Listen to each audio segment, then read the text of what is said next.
welcome everyone to Nexus Gaming Series. I'm your host, DB Smiley, and that is my kitty cat, Stuart, and he is adorable, and he is giving himself a bath, and I love him, and he is orange. With that, a big matchup here between Party Time and 2Calculated2Throw. Taking a look at those standings as we're up before the match. See, Party Time currently hovering at 7th. They're pretty much in the playoffs at this point. Not certainly. I think there's some math where maybe they're not, but actually, no, I take that back. I'm pretty sure they're locked. On the other hand, 2Calculated2Throw currently sitting outside the playoffs, and they are down the tiebreaker to Regen Phoenix. As a result of this, match of critical importance both to the playoff hopes of 2Calculated2Throw and to Regen Phoenix. Just letting the teams know that I'm ready here. Critical importance to both teams as Regen Phoenix currently holding the 8th spot. However, if 2Calculated2Throw wins 2 maps, regardless if it's a 2-1 or a 2-0, if 2Calculated2Throw wins 2 maps, 2Calculated2Throw will knock Regen Phoenix out of the playoffs, and Regen Phoenix has no matches remaining. They will not gain any more points. This is 2Calculated2Throw's last match. If they lose this, then they will not be going to playoffs. They will be behind Regen Phoenix. Whether that is an 0-2 or a 1-2, they will not make playoffs. Now, technically, HOTUS can upset both of them. HOTUS has 2 matches remaining. In theory, could gain up to 6 points, so could jump up to 15 points, although it would be a tall order with their remaining schedule. But nonetheless, the playoffs are not certainly decided tonight, but given HOTUS's remaining schedule, they are probably decided tonight. So we're going to jump right into this draft. As, again, tell your friends, tell your neighbors, tell Randy Gonzalez, we have a big one. Playoffs on the line. A East has just been such a wild division this season. Both A East and A West really incredibly competitive. You can almost put the top 3 teams in A West in any order at this point. And I feel like you can almost put the top, maybe not, like the top 2 teams I think have separated themselves, but the next, 7 or 8 teams you can almost put in any order. From 3 all the way down to 9th or 10th. So it's going to be a shame that one of those teams, 2 of those teams, I should say, in 2 of the teams of 2Calculated2Throw, Regen Phoenix, and HOTUS will not make playoffs. But we're going to decide one team's playoff hopes end tonight. 2Calculated2Throw, if they win this, they stay alive. They have to wait and see what HOTUS does, but they stay alive. Regen Phoenix, root for Party Time. You need them to win. Absolutely need them to win if you want to keep your playoff hopes alive. Right out of the gate, we see a Mephisto ban. We see a Rexar ban. Especially the Rexar, a great ban onto the map. Mephisto may be a target. Certainly it's something I've seen Bishop Mist play and play extraordinarily well. ETC, of course, going to get banned out. ETC, one of the takes that really sees just a ton of play. Joanna has seen a lot of play, but I feel like lately, I've been seeing Joanna get through the draft more lately than ETC has. Tassadar, gonna get banned out. Makes sense, Tassadar just an incredibly strong assassin at this point. Immediate Cassia grab, not a surprise. Cassia has just been, at times, overwhelming in this situation. And I highlighted Zemel before the match, who is not playing. Lol me. But there is the Joanna and the Deckard, and I think those are great choices. I think the Deckard is just exceptional. He can be a bit mana hungry for this map if you're blowing your stuff on cooldown. But that said, Ruby is just an incredible tool, especially if they're able to pair this with something like Alarak that can dive to the back line. Next 2 picks coming in, Anna Kel'Thas. Anna, very, very good on the match. On the map, I should say. Kel'Thas good for the zoning, And I think you always have that option of the Nano Boost Pyroblast as maybe a bit of cheese. If you want to do that, of course, you don't have to go Pyroblast. Nano Boost still incredibly effective with Phoenix, especially if you can get some kind of CC. Although right now they don't have the most lockdown. They do have 2 stuns, but the damage is going to break the target out of sleep, the damage from Phoenix. They want something with that.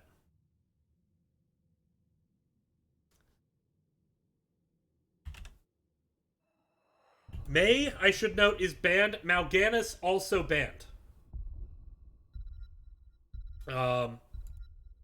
Mal'Ganis is not allowed to be picked this week because of the rework. May is banned for now and for the entirety of the playoffs. Because she is a new hero.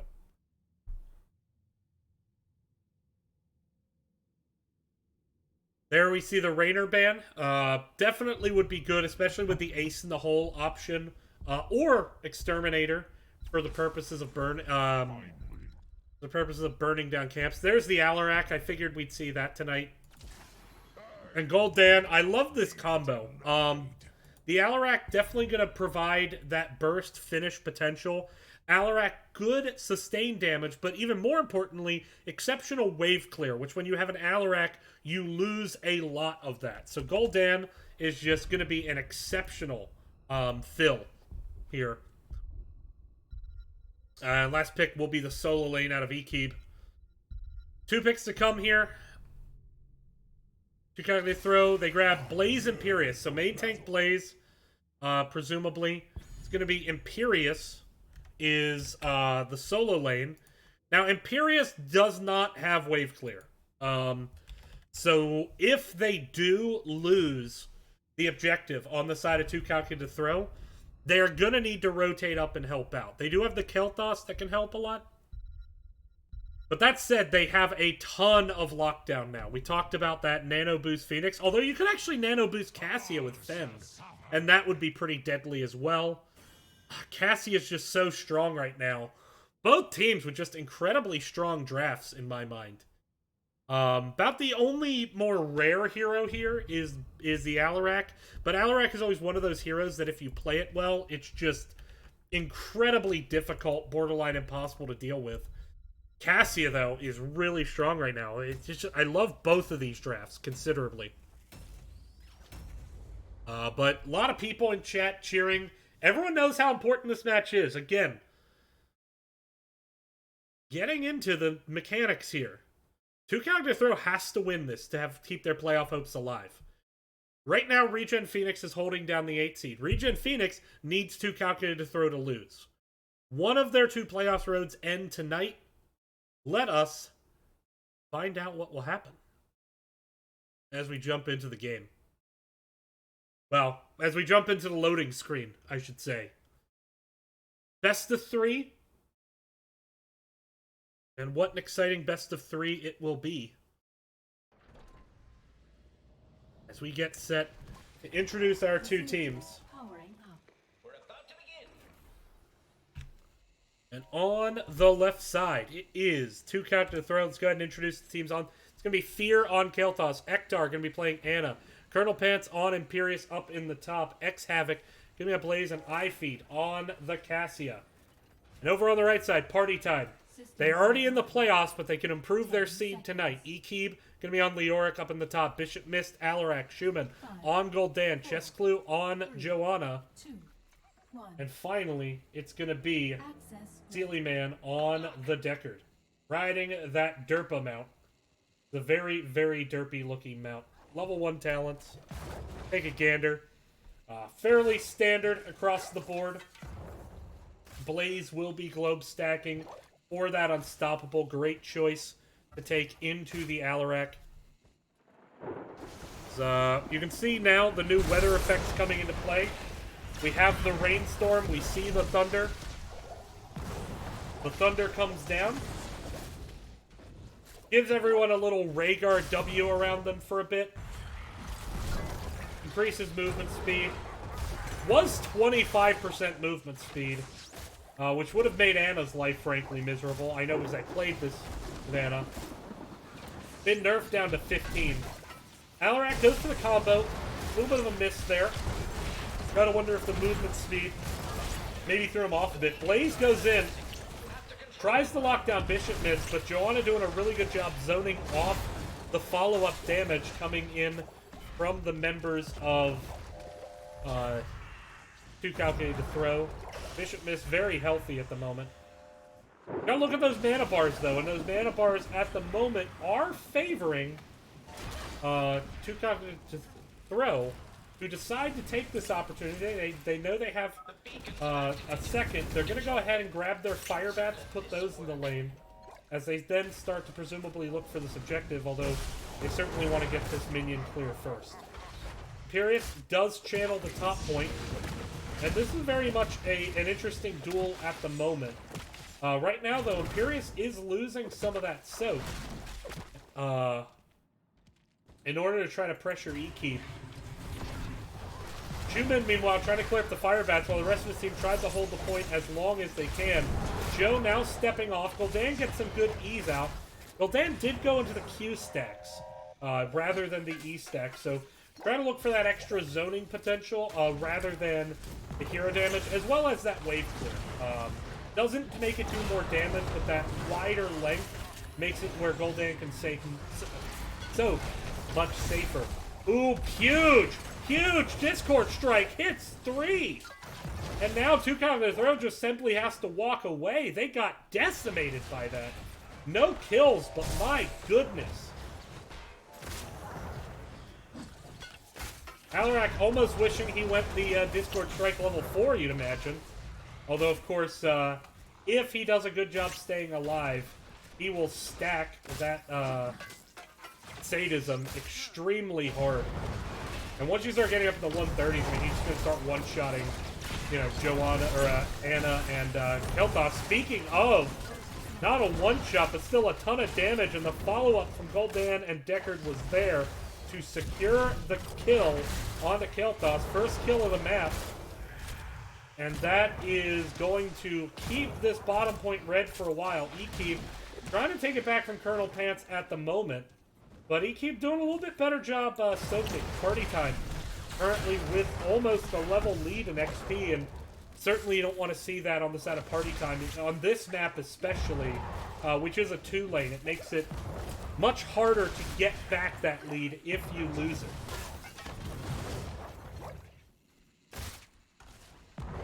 At least lead in XP, I should say. Still, the duel over the top continues, but Colonel Pants is starting to lose it.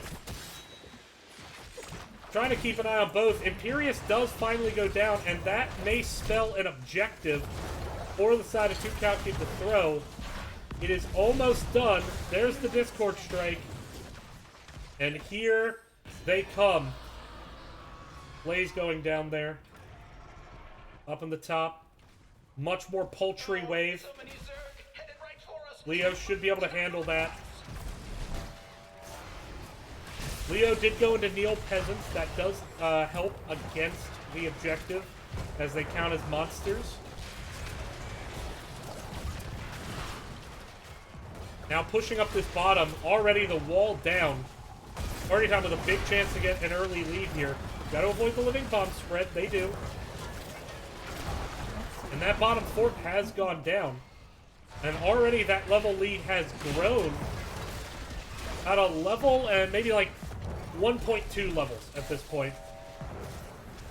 Level 8 already picked up, still finishing level 6. Don't even have their 7 talents, and they're defending a keep wall.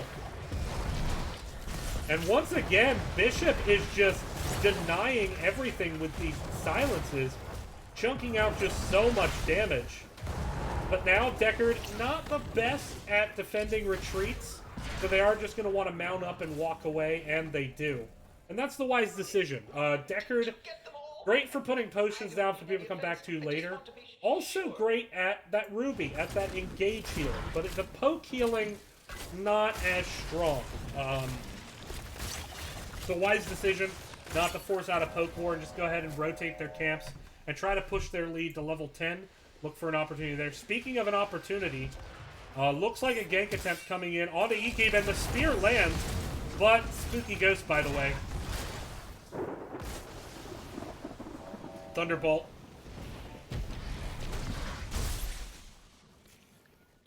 AC/DC would like to let everyone know that both teams have been thunderstruck.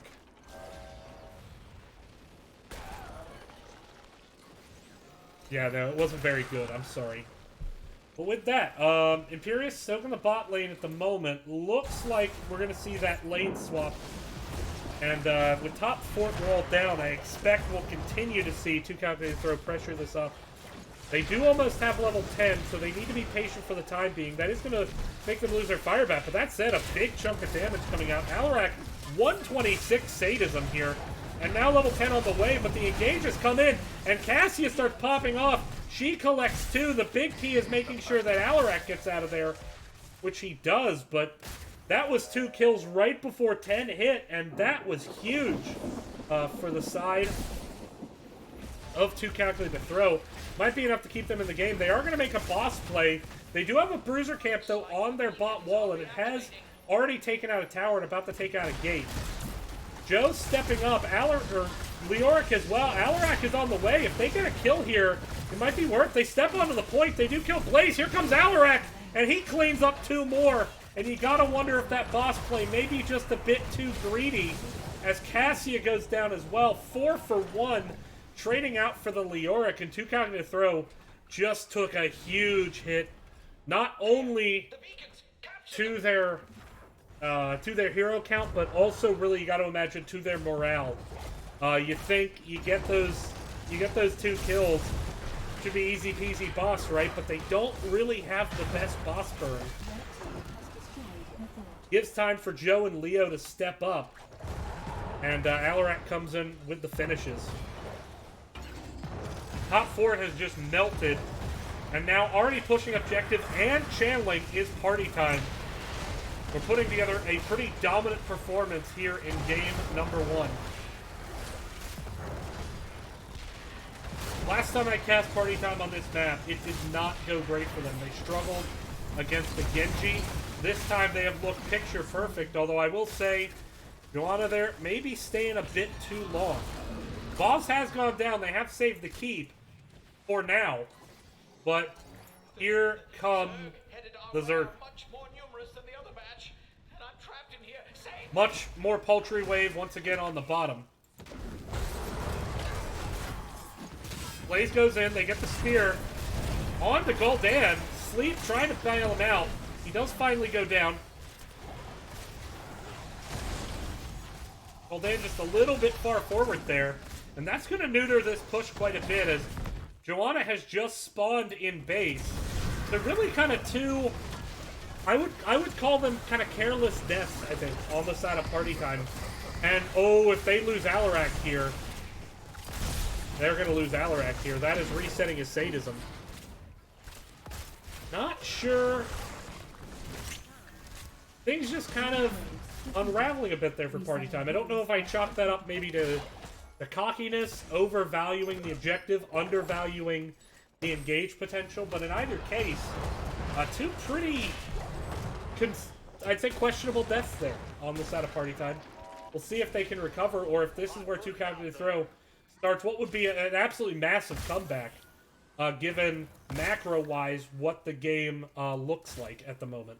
And the fact that they just saved their top keep alone is massive. Now they need to find 13. 13 is here for the side of party time. 2Calculated2Throw still trying to get there. Gonna soak the waves as best as they can. Still find themselves down about a level and a third. Alarak finds Imperius. Flo comes in as well. X-Havoc dives in, but now might have bitten off more than he can chew. Drops the bunker.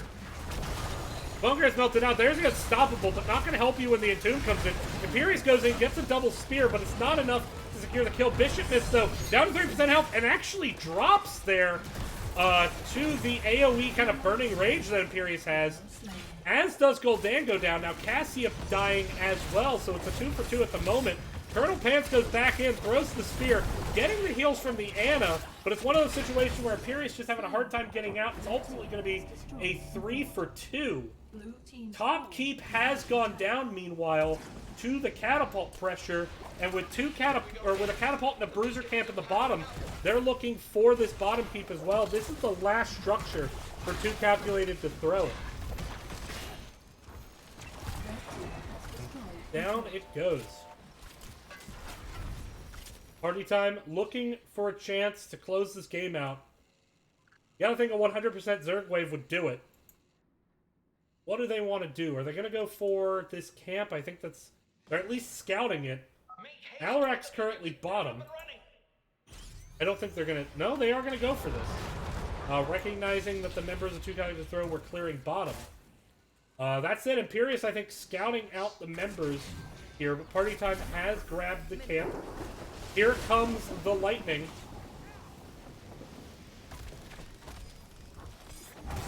Heading up now to the top. There's the focus onto Joe. Joe sleeping. Joe goes down.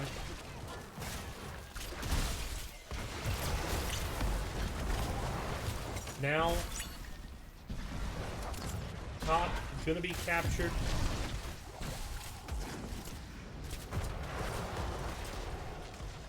Bottom is currently red. 2 Calculated to Throw at 84%, but they have lost Joanna for the time being. There's a spear onto Alarak. Unstoppable used. Does manage to get out with the counter-strike, but now Ekeeb going to need to walk away. Actually, Spooky Ghosting maybe looking for the re-engage here. The 4v4, Kel'Thas is back defending the core. Big spear there from Colonel Pants. Now potentially a chance to turn this around. Decker does have a lot of rubies on the point, but nobody able really to step up yet. 16s are here. By the way, have been here for a bit for 2 Calculated to Throw. Blue team's core is under attack. 84% core still getting pressured. Kel'Thas still stuck back clearing. The big Entomb there, Caster missing it, but the big Entomb is going to secure the kill on the Blaze, and that will be... Will it be 100%? Yes, it will. Colonel Pants just a hair late. Can't blame him. He had to stay up, but came down as quick as he could. Just not able to get there in time.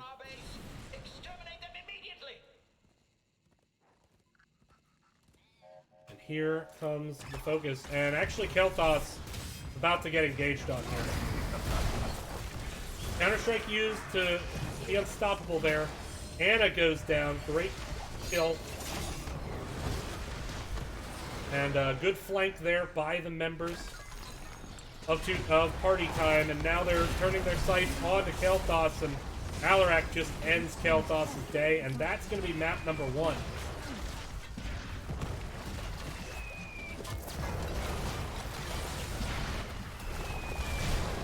You guys to Throw had some moments. They had some opportunities, but just ultimately the macro play and the objective play by Party Time, securing them a mostly dominant-looking victory, save for a couple, let's call them concerning deaths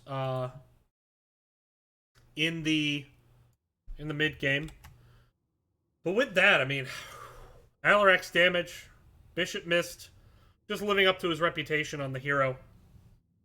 Very, very hard to play against. Of course, Bishop missed also an excellent Mephisto. And you don't want to spend both bans on the same character when you can avoid it. We'll see, though, if 2 Calculated to Throw comes back in the next game. Their playoff hope's on the line. They need to win the next 2. Otherwise, they will not be making playoffs. But we'll be right back. Stay tuned, everyone, and thank you for watching.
right, welcome back, everyone. Next is Gaming Series. DB Smiley here. Strong showing on map number 1 by Party Time. 2Calculated2Throw gonna have to significantly step up their game to make playoffs. As right now they find themselves one map away from losing their chance to get into the A East playoffs. Because of their tiebreaker, they did lose to Regen Phoenix. 1 point won't be enough. They're going to have to win the next 2 maps. Here we go into the draft. Volskaya Foundry, picked by Party Time. 2Calculated2Throw. They're going to have the first volley in this ban phase. Do we see the Alarak get through?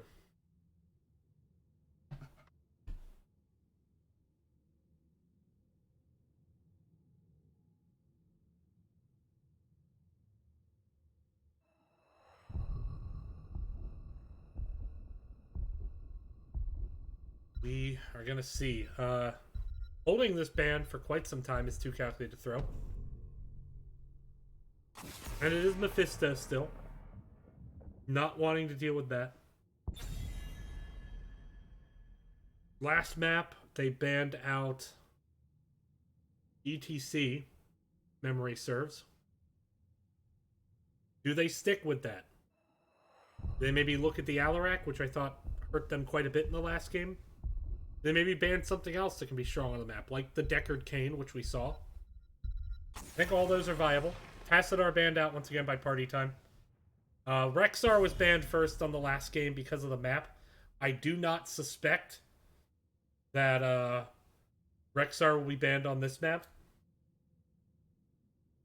Not to say, like, Rexar can actually kind of work on this map, but it's nowhere near as dominant as it is on Braxis and Dragonshire, where top lane rarely rotates and needs to do a lot of point control.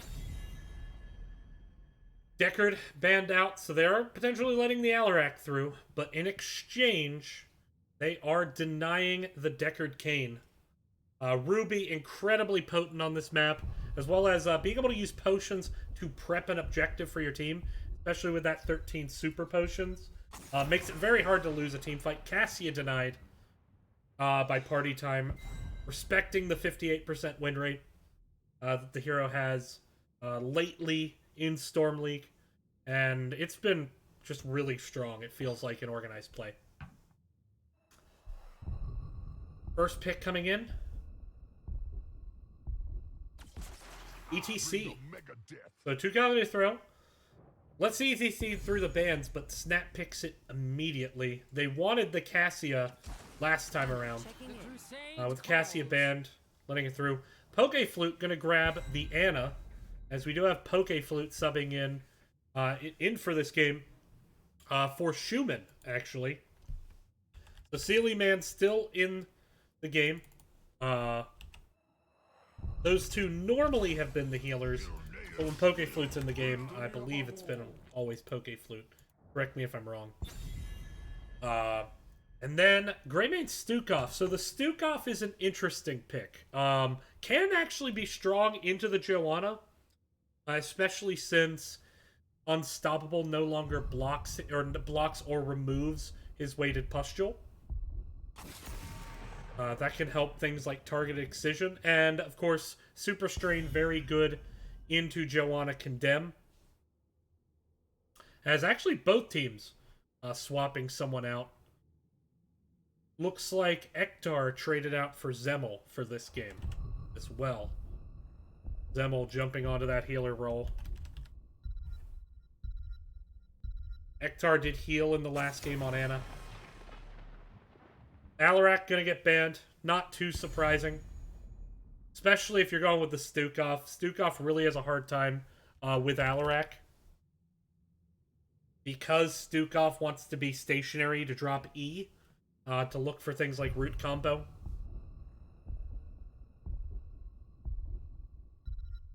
Two picks to come for Party Time. Where do they go? Tychus coming out from Bishop Mist. And then Gul'dan once again. Although this time coming from Sealy Man. So, Party Time, liking Gul'dan, liking the wave clear and the zoning potential. And then you have Tychus, who can really punish ETC if ETC power slides in a bit too aggressively. But there you have some counter zone control, Chromie, who I think arguably is better on the map, and the new Imperious skin. Gotta love it.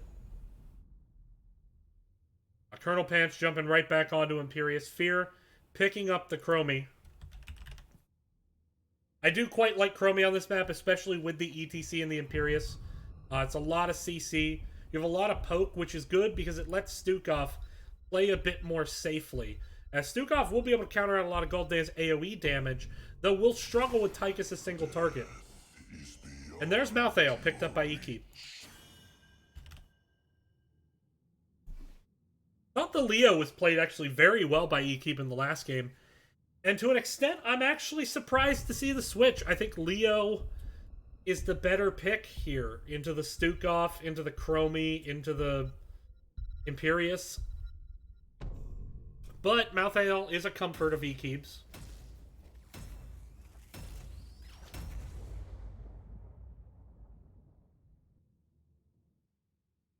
There we go. Alright, so jumping into the draft.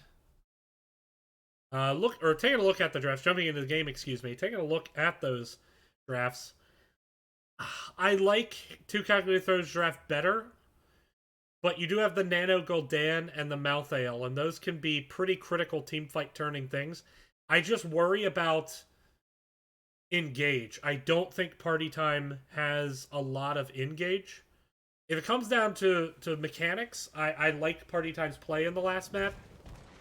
But I will say that 2Calculated2Throw, I think, has a good chance to get us to a game 3, if only looking at the draft. But we are going to jump into the match. And here we go as we introduce the teams. On left side, 2Calculated2Throw, it's Fear on Chromie, Zemmel on Stukov, Colonel Pants on Imperious, X-Havoc on Blaze, and iFeed on the Greymane. And over on the right side, Party Time. They're already in the playoffs, but a win here will push their seeding up rather dramatically. It's going to be Ekeeb on Malthael, Bishop Mist on Tychus, Poke Flute on Anna, Chess Clue on Joanna, and Sealy Man on Gul'dan.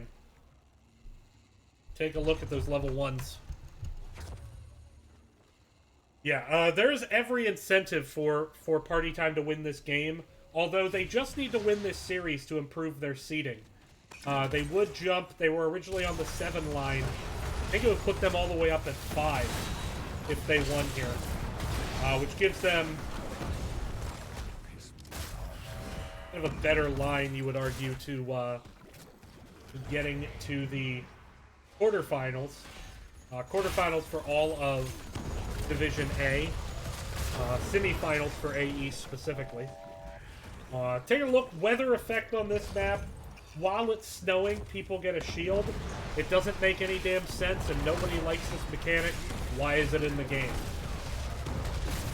Both teams poking back and forth, as we just remind ourselves that Heroes of the Storm has resorted to spending valuable dev time on gimmicks that nobody likes or wants, that ruin people's graphic cards and make it impossible to enjoy the game. But, you know, casuals like it in Quick Match, so I guess we're doing that now. Invasion onto the siege camp. iFeed having to walk away. Luckily, his graphics wasn't slowing down because of the dumb weather effects, and he was able to get away. But the turret has been stolen, though. A great spear finds Poke Flute, and she's just going to drop the turret as a death rattle. First kill of the match, heading over to 2Calculated2Throw. They don't get their own turret, but they do get a lot of value. And what about Snow Shield? Doesn't make sense. Have you ever like tried to like cut something with a sword or shoot something with a gun and it has snow on it? You know what happens to it? The same thing that fucking happens when there's no snow on it. It's a stupid mechanic.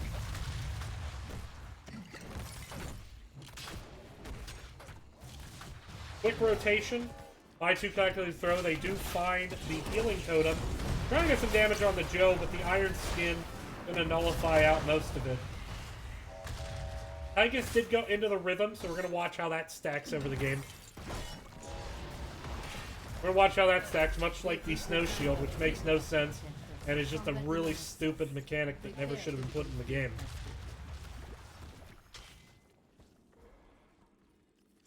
Hey, remember that time, Ace, that I subbed for a scrim for you? And I kept talking about how fun the weather mechanics were? No, I didn't. Because when I subbed for you, I told you I thought this mechanic sucks. And, no, I love snow. It's not in Heroes of the Storm, because it doesn't make any fucking sense.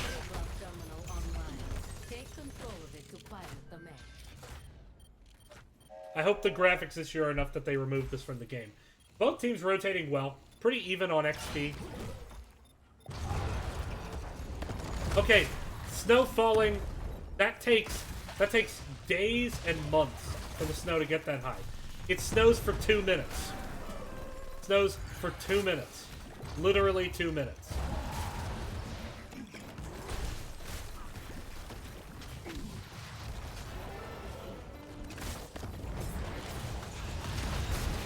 Ooh, good focus there onto Joe. She takes a lot of damage. You need to walk away from this. ETC trying to control the point. No channel progress yet. Keep in mind that the Siege Giant up in the top right now for party time is not contested. So we'll want to keep an eye on that.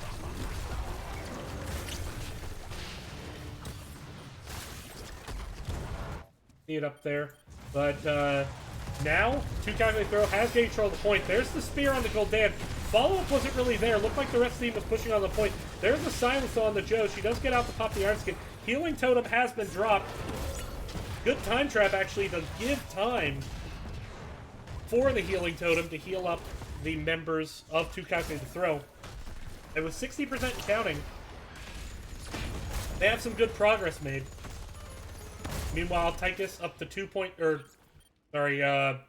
not 2.2 seconds, it's 22 stacks, but it's 0.6 seconds, so 2/3 of a second, I should say. On into the rhythm. Of course, into the rhythm, kind of, you can stack it exponentially, ideally. Turret has been dropped, chest flew quite low, looking for the exit, but actually quite an impressive amount of turnaround damage there by party time. The point has been neutralized.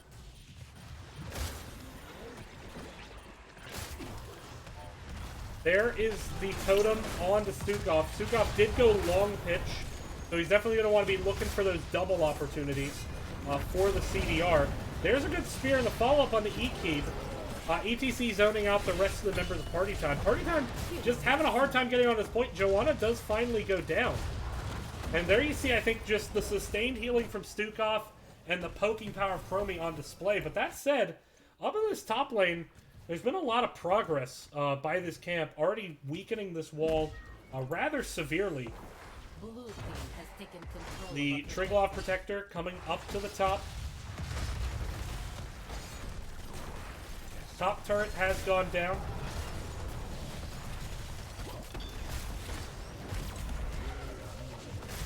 Stukov with a nice little combo on the Bishop Mist.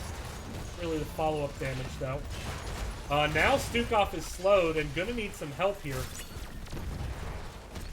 Into the rhythm, now stacked to 60, so that's 2 full seconds. No, 1.8 seconds. Sorry. Nearly 2 full seconds. Quite a bit of extra time, and again, it's more time to stack. So it does stack a bit quadratically, as we talked about.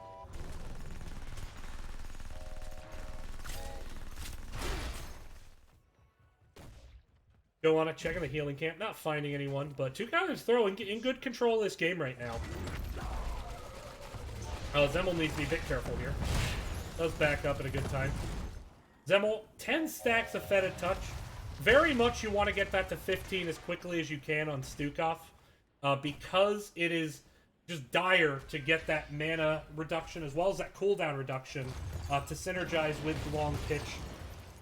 To synergize long pitch with one good spread, especially if you're able to hit those doubles.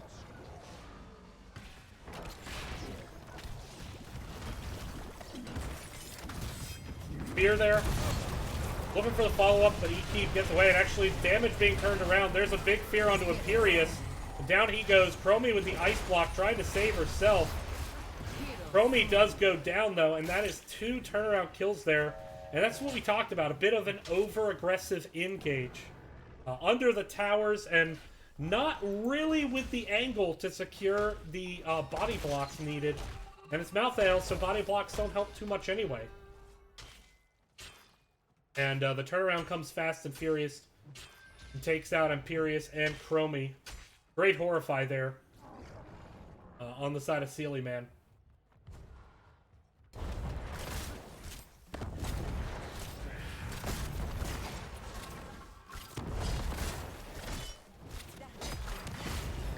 Turret being grabbed. Colonel Pants is scouting this. Imperius. Oh boy. I'm not sure what the goal there was. Unfortunate. Unfortunate death there. Chromie, by the way, has time traps already nice and set up the objective, so that can help. Imperius will be up in time, but that is some more XP, and level 13 kicked a bit earlier. Oh, and Mosh was blown there. That is huge. X-Havoc did not hit the power slide, tried to pull the trigger on the Mosh regardless, and it did not work, and that is a massive cooldown. And now, 2Calculated2Throw going to be in a very big deficit on this second objective. In addition to not having 13 yet. Malthael currently staying to the bottom, wanting to make sure they keep that soaking edge. They're playing for 16 and beyond, certainly. Once again, just not quite getting... Oh, but this time they may get the kill. They do. So, big kill there on the Bishop Mist. A little bit too far out. Didn't land the spear. The power slide follow-up was there, and good body blocks. Floating sands were positioned as well in a great place. But Soak slowly actually beating up on these towers in the bottom. Now focus on the Joe. She does have a healing totem, but she also has Iron Skin, so she's just going to be able to walk away.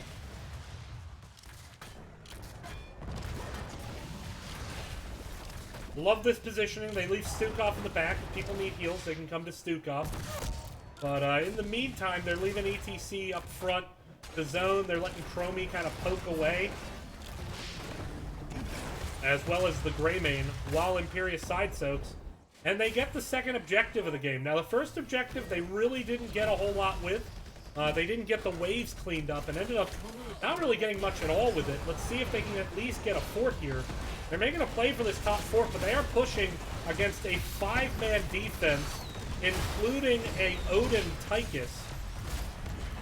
Shield needing to be used. Good root combo there on the Malthael. He's just going to walk away from this. And this Triglav Protector already down to a 3rd health and has not gotten a fort. Now looking like they want to play for the walls instead. The defense potential very strong on the side of Party Time. As despite losing these first 2 objectives, they're fairly even on structure damage when you get down to it. ETC power slides in outside of the Triglav, and I don't know if that was intended, but now finds himself going down. Massive swipe needed to be used by Zemmel to try to get away, but On a Pale Horse is on the chase. Does get dismounted by Chromie, and that may have saved Zemmel's life. Don't know if ETC intended the power slide there, or if that was an attempt to use the Triglav Q that just came out a bit late, but in either case, ETC power sliding way deep under the towers. No chance of getting out there. Tychus, 100 stacks. Love to see it. 3 full seconds at this point.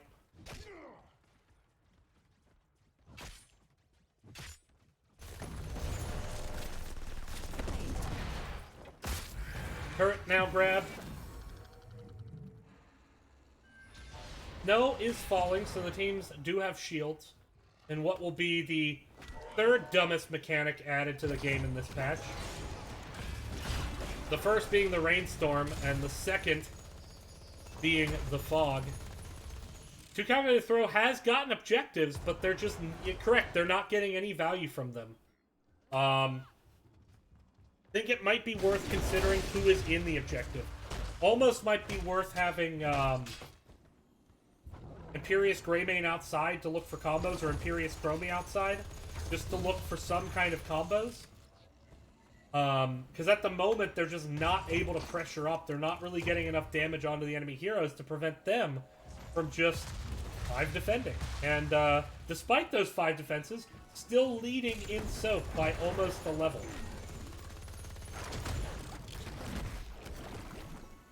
There we go, though. Soak being grabbed. Both teams really playing much more passive this game. Much lower kill count than the last time around. Braxis, we saw a lot of aggression by both teams. Looking for the root combo. Does not quite hit it. The grenade displacing Tychus. Now the Stukov. Stukov using the massive swipe to walk away from this. Trying to go for the root combo. I think Zemel was anticipating Tychus dropping backwards, but Tychus actually stepping up into the ETC. I'm getting another terminal ready for you.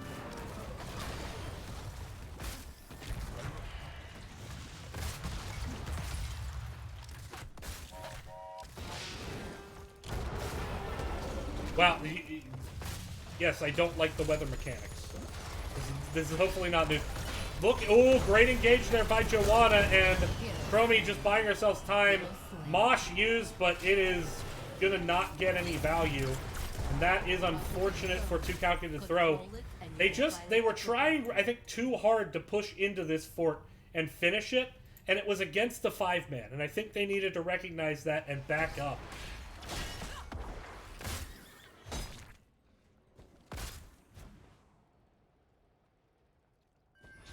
Oh, the other two worst mechanics are the rainstorm and the fog.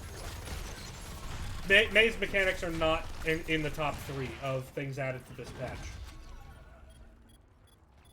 And who's gonna grab the turret? That's the question right now.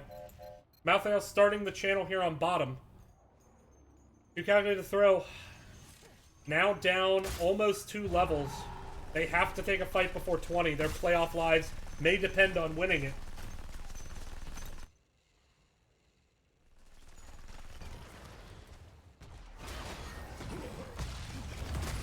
And this is something that always, you can kind of see start to take hold in the game.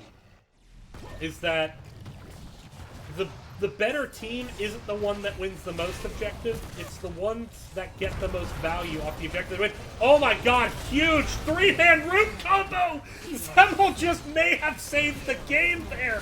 Oh my goodness, and that is 3 kills Zemel with the absolute play of the game! That was a triple! Ooh, baby, a triple! I consider myself a connoisseur of the Stukov, and likewise of the root combo. That was a fucking triple root. Turning into a 4-man kill. Zemel making the plays. I see you. I see you. I see you, you little crazy squid man.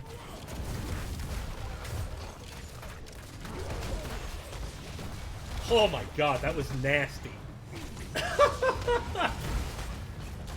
And I love this. They're taking the advantage they can. They haven't been getting the structure, so they're taking the 4-man kill and they're just running it down. And now they're gonna find themselves level 20 before the members are up. I talked a lot about getting value off the objectives. They haven't gotten value off the objectives, but good lord did they get value off that 4-man team wipe. Ran it down bot, got turret, got fort, got keep, and now they might get the game. Hey, Ace. I give you permission to turn on ad block. I don't give a shit. Turn on ad block. I don't care. There's some focus coming down. Ooh, Stukov is low. There's the Stukov going down. Mosh was used. Why did everyone? Why is there one person in the protector? I guess. What? Get back in? What? What? Why? Hero What? slain. So I missed who got out of the Protector, but I'm very, very confused why they did. There was a great Horrify to separate out Stukov and get the kill. Absolutely giving props there. But I don't know why then nobody else got back in to just run the core. I think what 2Calculated2Throw did was they tried to fight with the Protector. And I think Red team. they had a full health. Just go core and right click the core in the dick till it shit don't work no more, is what I would say to my team. And it seemed like they tried to get into a fight with the Triglav, then someone popped out to help with the fight, and then nobody ever got back in. Am I interpreting that correctly? All told, they haven't really lost a lot off that. They lost bottom 4. They still very much have a win condition with the next Triglav, if they actually try to end with it. Ooh, here comes the flank, Stugov's dead. Oh boy. Things starting to come a bit unraveled here for 2Calculated2Throw. They need to stop the stagger. They should not be fighting right now. They should be disengaging, and finally they do. Angelic Armaments has to be used. 2Calculated2Throw, I just want them to see, like, 10 and 2. Just drive casual. Wait for Stukov to be back up. You know, I think they're trying to make something happen off the death. And that's something that I think teams try to do sometimes a bit too much. Is as we have a pause here, Bishop missed DCing. Something I can see teams do a bit, and I've been guilty of this. My team's been guilty of this. You take a death and you think, okay, but if we can turn here, everything's going to be fine. And sometimes you try too hard to turn it, and you turn a 1 loss into like a 3-man loss. And if they lost 3 people there, that was game. Hasn't happened yet, but 2Calculated2Throw, I really want to see them kind of calm down a bit.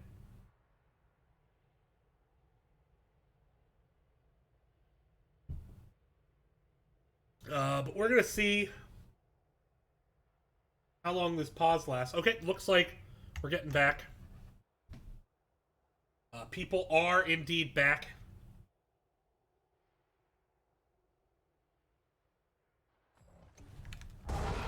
And there we go.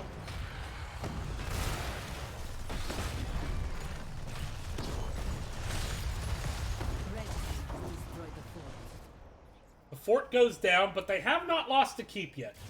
And that's something the 2Calculated2Throw can bank on. They've done a good job winning the objectives. They have won all 3 objectives.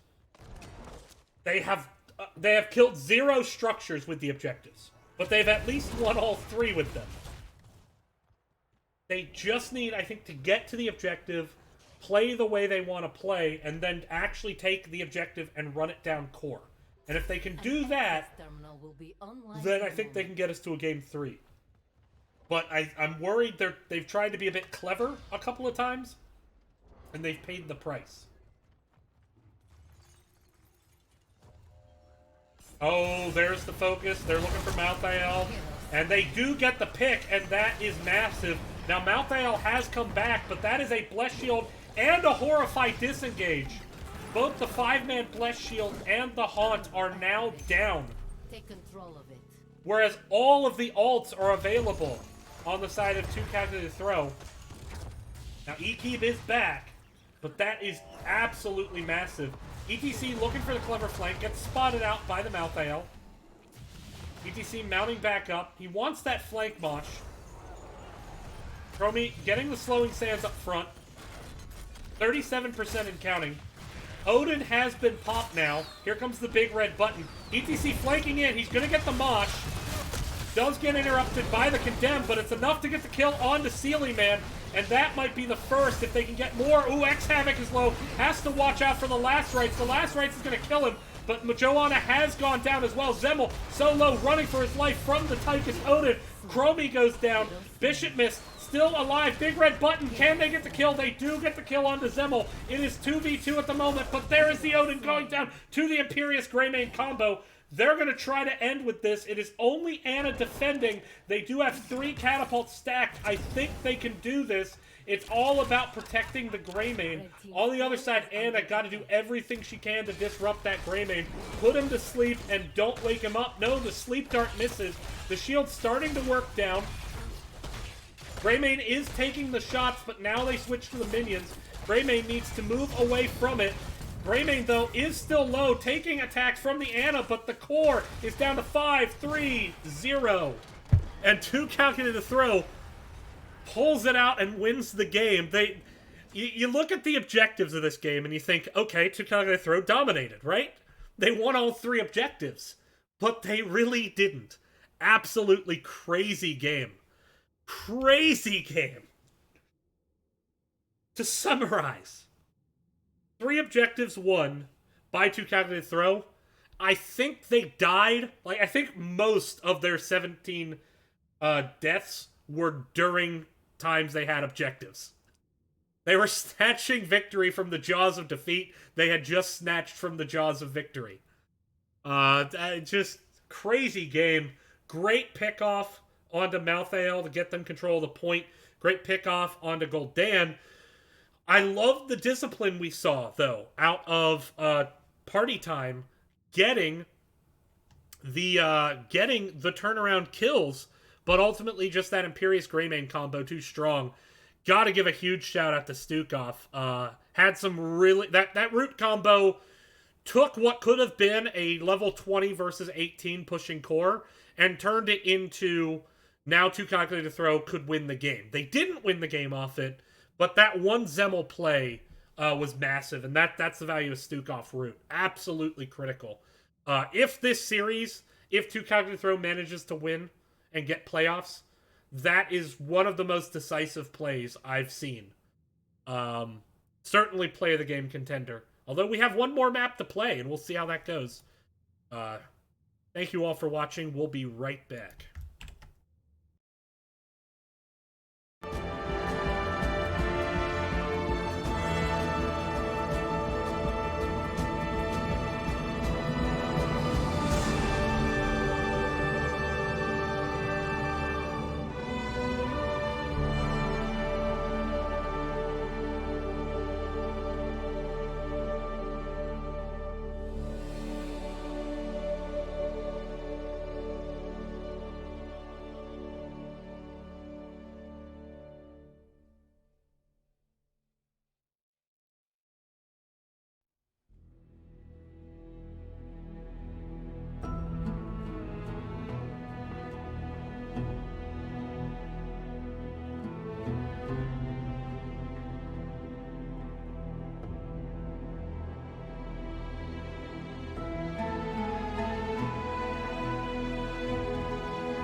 All right, we are heading into map number 3, and this is it. I assume we probably have some Regen Phoenix people in the chat. If you are indeed in the chat, go ahead and give all your love to Party Time. Just do like the spirit ball thing. Just hands in the air. I admit I have not watched Dragon Ball Z. I'm just familiar with some of the memes. There's over 9,000. This is not even my final form, and give energy. And it's like, bleh. Anyway, do that for Party Time, Regen Phoenix people. But if you're a 2Calculated2Throw fan, and I know there's some people both from Calculated2Throw Classic and Calculated2Throw with the new twist, 2Calculated2Throw, in the chat here. Go ahead and give them your love. We are getting set for the draft. We're just making sure everyone's got the right hats. Very important. So it's like the Vatican. Just there's a lot of hats, and everyone needs to make sure they have the right one. Someone's probably not a huge fan of that joke, but I don't really care. Anyway, with that, this is it. If Party Time wins, Regen Phoenix keeps their playoff hopes alive. If 2Calculated2Throw wins, they keep their playoff hopes alive. Ultimately, HOTUS can be the turd in the punch bowl here. If HOTUS makes some wins, it doesn't even matter what happens with this, if they can get a lot of points. Not particularly likely with their remaining schedule, but it could be there. But we are getting set up for the draft now. Hopefully starting soon. I'm just waiting on basically the start signal. Here we go.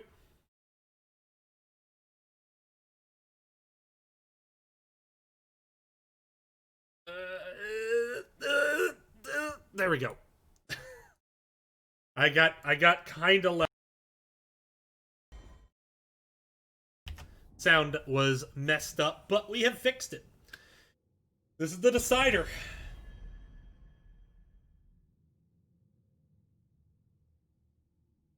A lot of 2Calculated2Throw fans here.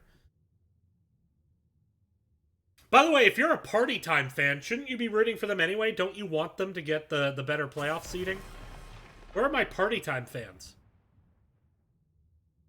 Sealy Man, swapped out for Schumann this map. They're putting Poke Flute in at healer, which Poke Flute was there the last game. Schumann gonna take that DPS role. Although I thought Sealy Man had some pretty good horrifies there. Still though, you want I think your best 5 for this map here. Obviously with the gravity of this match. We got Mephisto. Gonna be banned out. Tassadar. Nothing new under the sun. Same shit, different gay. Different day. Sorry, I stutter sometimes.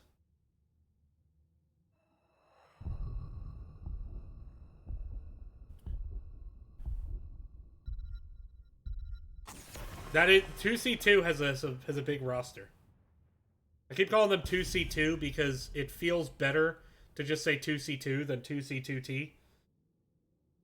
I don't know why taking off that last T makes it easier to say. Maybe I'm just used to 3-syllable words. Because there's like 2 kinds of chants that everyone can do, right? There's the 4-syllable chant and there's the 3-syllable chant.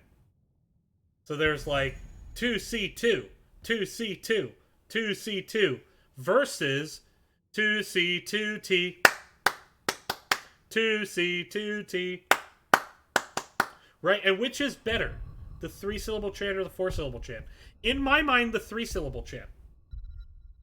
So 2C2 it is. Decision has been made.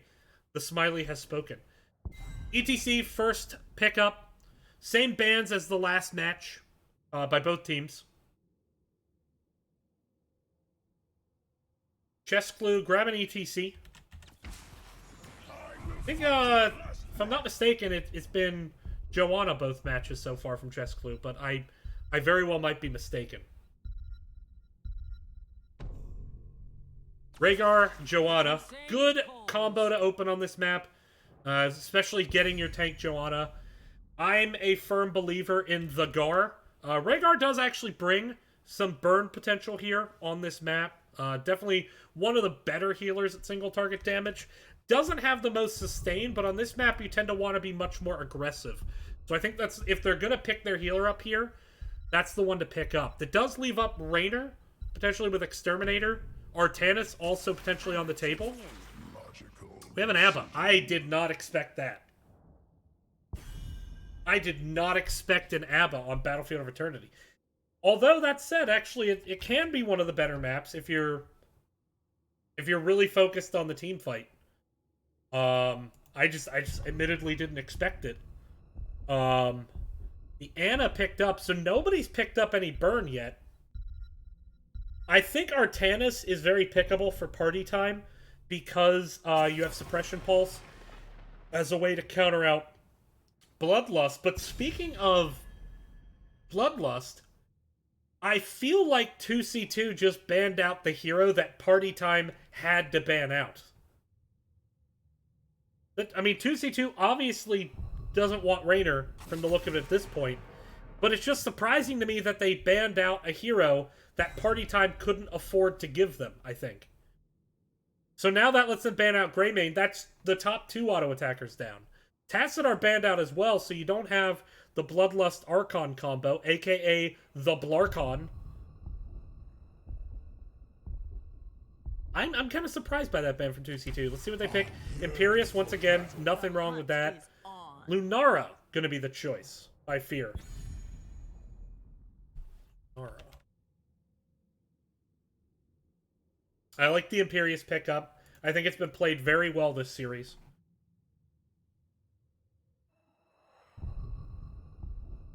Obviously struggled against the Leo, but given that there's the Abathur, I don't think we see a Leo here. Possible, but I just don't think we do. Hanzo, Artanis. There it is.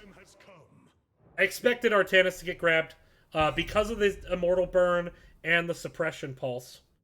The Hanzo can poke safely, although going to have to watch out about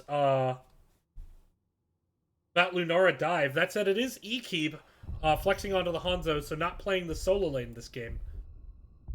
Bishop missed jumping onto that role. Last pick. Assassin. Genji. Genji? Genji? I didn't see that coming.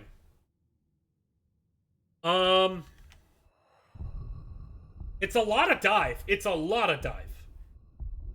I don't think Genji gets value out of Blust. Do we maybe see Ancestral because you're worried about the Suppression Pulse? That's risky as hell into Ana. I think it has to be Blust. But I don't know, did Genji's auto attacks get buffed lately or something? I have been seeing Genji back in the meta in a way he hasn't been in a while. He's certainly hypermobile. He's going to be able to pressure out Ana. I guess it's just a counter pick to the Ana. Who is the clone target here? Is it ETC? I don't know, 2 very interesting drafts. Both teams taking a couple risks here. The Abathur is a risk. I think the Genji is a risk. That said, you do have the Imperius to spark it off. Prepare yourselves for battle, heroes. But we'll see. As we get set up for the match. Here we go. This is the decider. This map is a fog map. Don't adjust your Twitch stream. Blizzard intentionally made their game look like dog shit. This was a choice. I just want to say I hate the weather effects. And I wish they weren't in the game. But we're seeing a swap. Joanna going to the bot alone. Genji, Rhaegar, Lunara heading up to the top. Artanis already there. Level 1s. Pretty standard, I'd say. Lunara not going with the vision is probably the only thing I am surprised by, but the Sentinel Wisp makes sense onto the map with as many bushes there are. Genji really wanted that. And Bishop has got the Abba shield. And yeah, that could have gone really bad. That could have gone really bad. But survives all the same in this washed out fucking color scheme. Ugh. I don't like this patch. Just saying.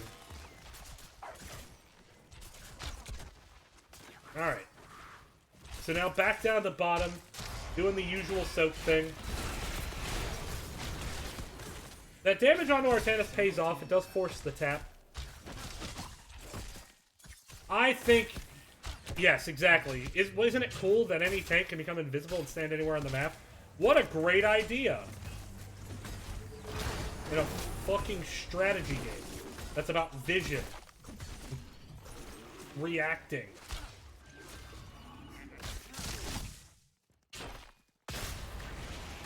Alright, anyway. Good camp take on the side of 2Calculated2Throw. Let's see what value they can get out of it. Looks like Rhaegar and Genji on the rotation at the moment. We'll see if the communication gets there. Artanis is working on the siege camp. Now Imperius coming in. Artanis could try to swap back onto the point, but here comes the gank patrol. That's going to force him back, and so that is a double siege camp take by 2Calculated2Throw. Good job by them. And thank God the game has color again because the fog has ended. Doesn't this game look good? How does making this game gray and less colorful make it look better? Ooh, Artanis may get popped. He does. Rhaegar going in. Nom, nom, nom, nom, nom. With the finish. There you go. I will reach your position shortly. Bruiser camp being picked up over here. They're going for this. This is aggressive. They're not going to get there. But they might get ETC. Yep, ETC is very well dead. So they're going to get that ETC kill. 2Calculated2Throw right now is absolutely in control of this game. Now that said, this is an ABBA comp. This comp plays for post 10. Doesn't help that you're down a level at 4. But it does play for post 10. The one thing I worry is if they give up a big shielded immortal on the side of party time, that XP gap could get larger as they are going to need ABBA to defend by himself. And if you see 2Calculated2Throw split 4-1, that's going to limit ABBA's body soak. That could make this deficit even worse. That said, a really good job there by party time, getting as much burn as they could, neutralizing out this objective rather significantly, which will head towards the bottom lane as top tower did take some damage. But this is exactly what I talked about is, you know, ABBA's not really going to be able to body soak because they are going to split 4-1, wisely so.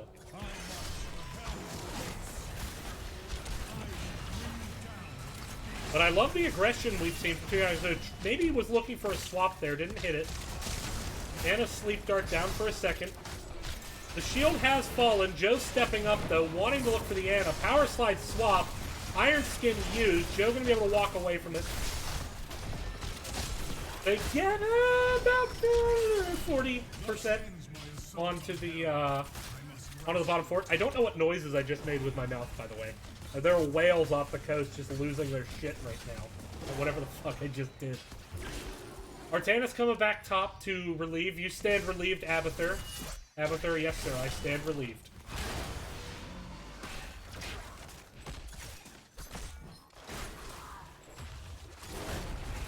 There we go, ETC power sliding through. Needs to be careful, could get turned on, but this fort, very low. That said, so is this Rhaegar. But, great engage there, spear follow-up. And I gotta say, I mean, this Genji, obviously just a fantastic pick. I mean, who could ever question this Genji pick? The Genji has been played exceptionally well. It just feel like Colonel Pants and iFeed really on the same page in the last couple games. And I think it helps that Colonel Pants has been able to rotate in because of these XP leads. And it's just led to a lot of opportunities. Do I have a military background? Absolutely not, but I watch Star Trek. And they say that on they say that on Star Trek sometimes. I absolutely do not have a military background. I am like 3 steps away from like Bone Spurs McGee. Although that said, that could lead me to being president. I don't know. I like this aggression, recognizing they're much closer to level 10. They don't have to soak. They're still going to win 10.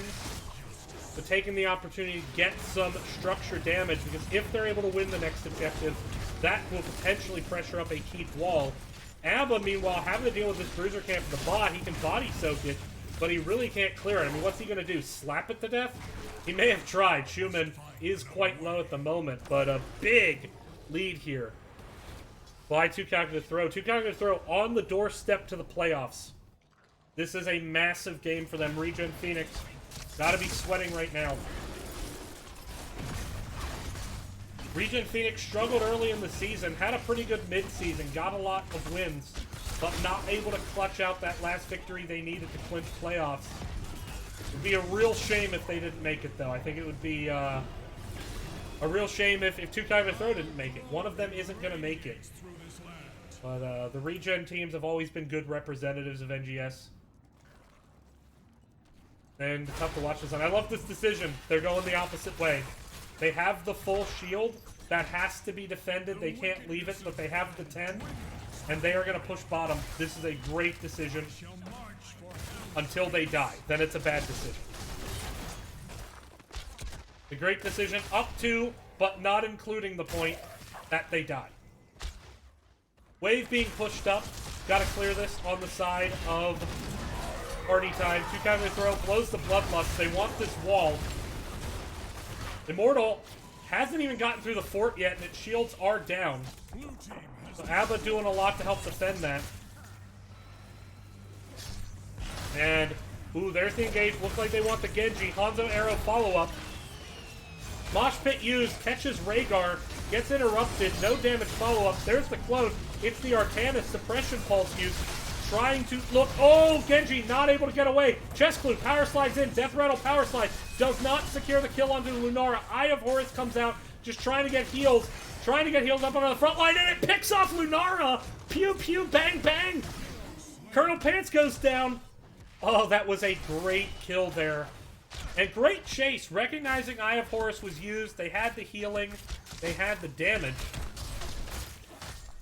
Look, I did not get the script for how this game ends. I'm just as surprised as the rest of you. That said, this top keep still damaged, and if you get 3 kills, that's great, but if you don't get any structures off it, it's not that much. Not about the kills, it's about what you do with them. And so far, they haven't even gotten a siege camp. They haven't even gotten a tower off those kills. And that's one of the downsides of that Abba comp is once the Abba clone is down, you lose a lot of that pressure. Instead, they chose to cash in the time they had for a bruiser camp. Meanwhile, 2Calculated2Throw just still so aggressive. I like this strategy. Once they have the XP lead, they are taking that opportunity to look for kills.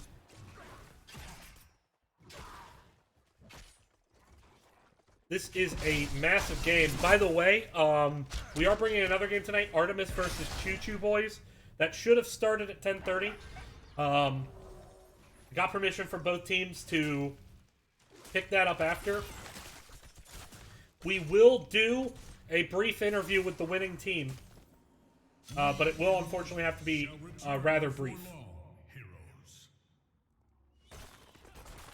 But now, pushing in. 2Calculated2Throw. They blow the bloodlust, but they don't get keep finish. ETC stepping up. He's looking for that Mosh. Artanis doesn't pull the trigger on a swap. Objective is almost up. Things still very, very stressful looking on the side of party time. For them, oh, ETC. No, the spear misses. That might be enough. ETC able to power slide through. Has the Mosh. Can the heals come through? Anna trying to truck out the heals, but ETC does go down. Meanwhile, Eye of Horus used, but that is not a great position for Pokeflute to post up in. And Pokeflute is going to go down. And this might be 2Calculated2Throw getting a keep, maybe even the game, especially if they get this. Sorry, that was not Artanis. That was the clone. Caster bad. But 2Calculated2Throw now going to get this keep. Do they look to end? I don't think they do. 7 seconds. No, they don't. But they do take Immortal here. At least they take halftime. Fear is very low at the moment.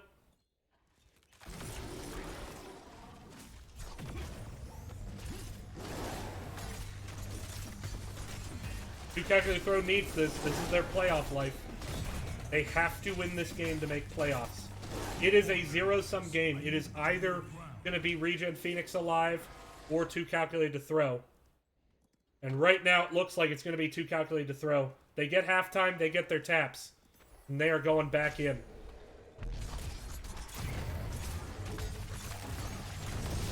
Yeah, it's always weird on this map because you can get keeps so early. And then it's like, you want to end because it keeps down, but the death timers are like 5.5 seconds. We stand victorious. Now, pushing towards the bottom. This is not a heavily shielded Immortal. Artanis did remove it. Quite heavily. Abba clone available. They will not have Mosh for 15. This keep is healthy, but there is no wall. Mosh down for 9. Absolutely important. Mosh is up in 3. ETC, gonna need to look for it. There's a bit of a grouping. Can he find that Mosh that gives them the turnaround? They need a killer Mosh here. They need something. Keep has gone down. It's do or die. There's the spear. Bloodlust. Follow up. Damage coming out. Lunara, Hanzo arrow. No deaths yet. Chest flute. Power slides out of there. Bishop miss. Gets the shield to save himself. They're able to drop back to the Hollow Storms to get healthy. But everyone is so low and the core is starting to fall. ETC clone is up. Power slide. They get down Hanzo. Core is down to 30%. Oh, but the big Mosh. Can they get the kills? The core is down to 12%. Are they going to save it? No, they're not. The poison damage is going to secure it. And 2Calculated2Throw has earned their spot in the playoffs of A East in Nexus Gaming Series Season 9.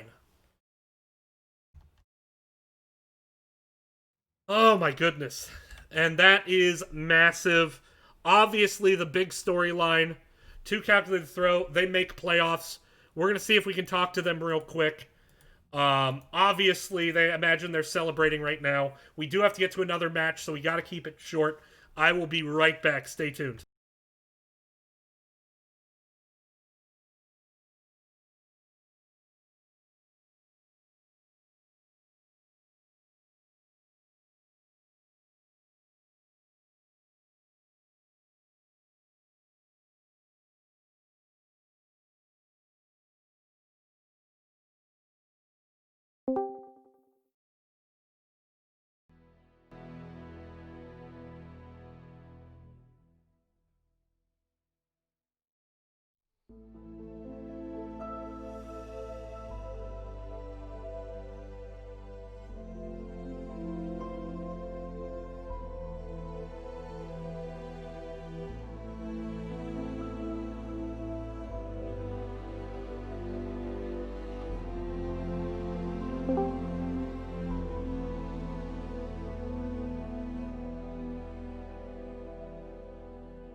Ready whenever. All right, everyone. Welcome back to Nexus Gaming Series. DB Smiley here, joined by the captain of 2Calculated2Throw. I need to correct, I misspoke at the end of the last game. You have not clinched playoffs, although you're very likely to make it. There is still a chance. You are currently 5 points up on Hodis, who has 2 matches remaining. There's a high chance of having made playoffs. Yes, there's a But high still, chance. NGS but is crazy, so... Yeah, and well, in A East especially. That said, Yeah. If Hodis drops at least 2 games, you clinch. If they get exactly 5 points, I have no fucking clue what happens, because that would be 5 teams tied at 14 for 4 slots, and I'm the simulator guy, and I can't be bothered. But with that, It's a straight up shootout at this point. I mean, obviously, I'll just say it real quick. How you guys feeling? I probably don't need too many guesses. So game 1, we were kind of off our game, if you couldn't tell. And games 2, we kind of were forgetting how to play a couple times, and then at the end we kind of got back to where we should be. And game 3, we kind of just decided to go for it, and it worked out. So kind of getting back into the rhythm. Right. Well, I mean, game 2, I would actually say game 2, it felt like you guys were just really having a hard time getting any value off the objectives, because the only time you killed structures was without the objective. That includes core. We kind of were too busy getting acclimated to who should be where, because we haven't played a whole lot of Volskaya effectively this season. Well, obviously, I mean, you had that huge triple root combo from Zemel and bottom. Set you guys up for the game 3. Game 3? Wow, you guys were aggressive. We saw their comp, knew that they were going to be down a body, even if they had Artanis in the 4-man for some reason, so we wanted to just kind of put pressure everywhere, and between Rhaegar and Lunara and Genji, our rotations are really fast. That's 3 people that can pretty much be anywhere on a map like that. So between that and the vision, so we could kind of just jump on people with no notice, we kind of tried to play like everybody was Nova that game. Right. Well, I love the aggression. Well. Yeah, it certainly paid off there, and with that, I mean, congratulations on this win. You know, with any luck, we'll see you in playoffs. I have no clue how the seeding works.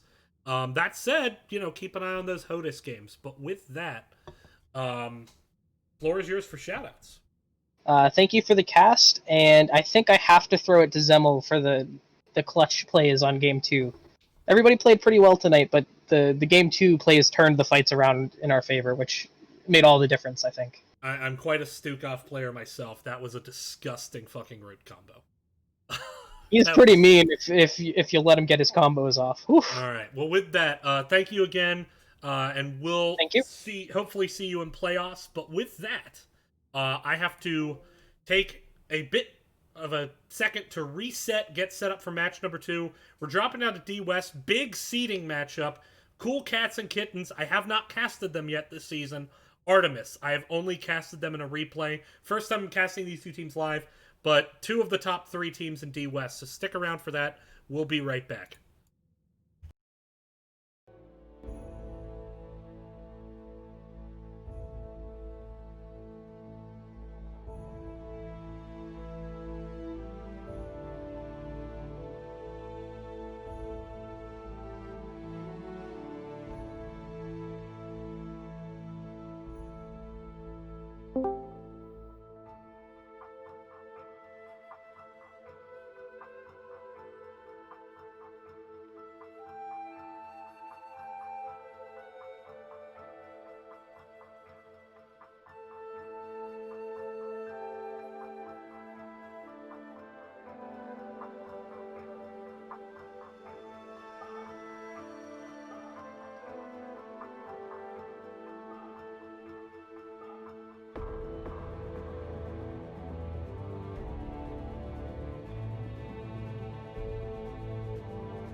Oh, hello everyone. Welcome back to Division D West.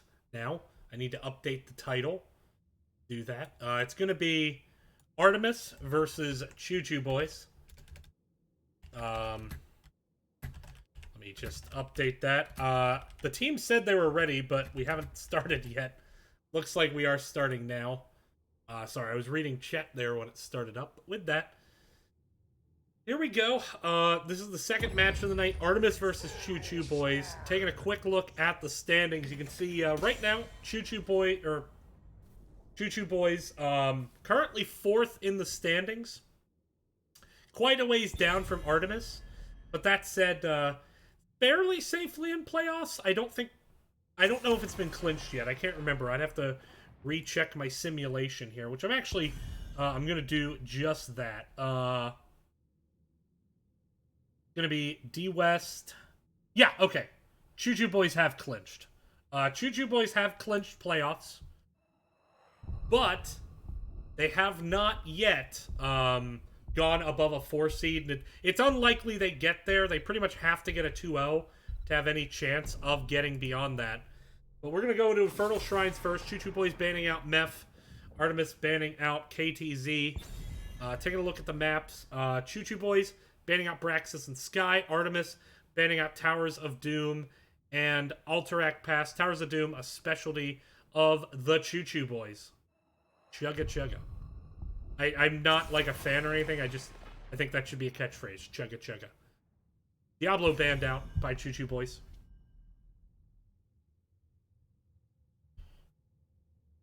D West fairly striated. I think Team Rainbow Strike Go is definitely the best team there, although Cool Cats and Kittens has gotten a lot better as the season's gone on, and they may challenge. Artemis had looked like they would be the challenger early in the season, but just the improvement of Cool Cats and Kittens has Artemis now down at 3rd place, Choo Choo Boys at 4th. They are safely in the playoffs, so the question is, how hard do you go in this game? It's unlikely to have a major seeding impact. Very unlikely to have a major seeding impact. So do you show your primary strats and try to get that win? Or do you maybe hide some things, save them for playoffs? Interesting possibility. Rainer going to get picked up by Sugar Bear first to start the draft. Good first pickup if you're going to prefer assassins. ETC is available. And he is going to get grabbed. Sonya going to get grabbed as well. Exceptional on the map for the Shrine Control. And then, of course, ETC, the best tank up at the moment, and certainly limits the other tanks available. Keep in mind, May and Mal'Ganis cannot be selected. So when, often you think of Mal'Ganis as like that 3rd best tank, that really leaves you on heroes like Garrosh, and maybe, you don't want to pick Murden on this map. So Garrosh, maybe a Nubarak, but without really a lot of dive. But with the Zool, I almost think this could be a Stitches.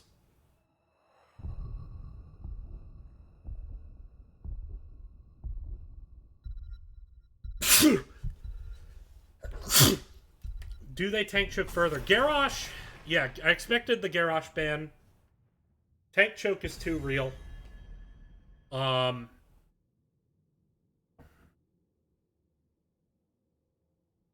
see. Gonna be next ban. Presumably you could take out a ranged assassin. They're gonna take out the healer. And actually that makes sense. Anduin ban can make sense because of the Leap Light Bomb. Very, very strong combo.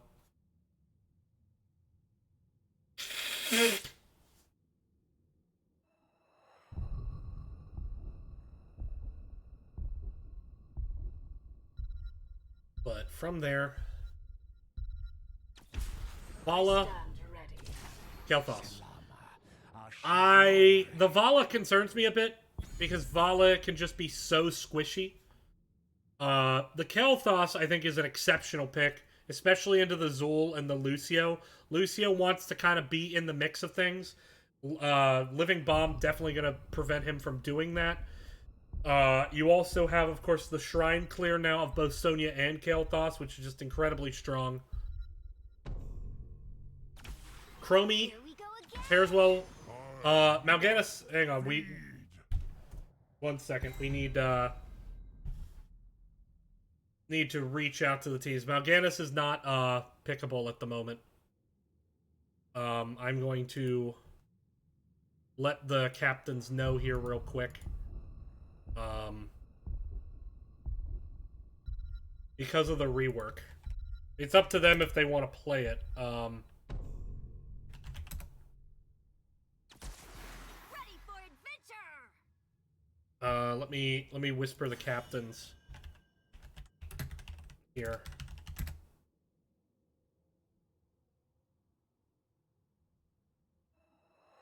Sorry for the fly-by-night nature of this.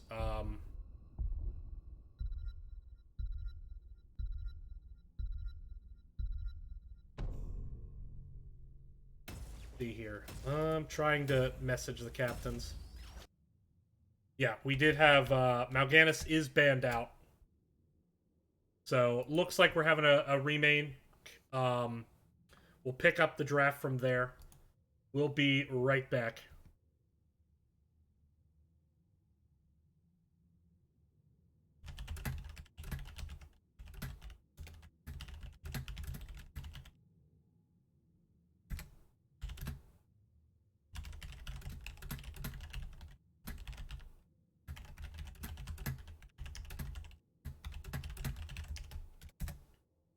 Alright, so we're going to get reset here. We'll be right back. Stay tuned.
All right, we are back in the draft. It's underway. We're getting the same picks and... All right, we're back in the draft, everyone. Sorry, we're underway. We're getting the same picks and bands in here.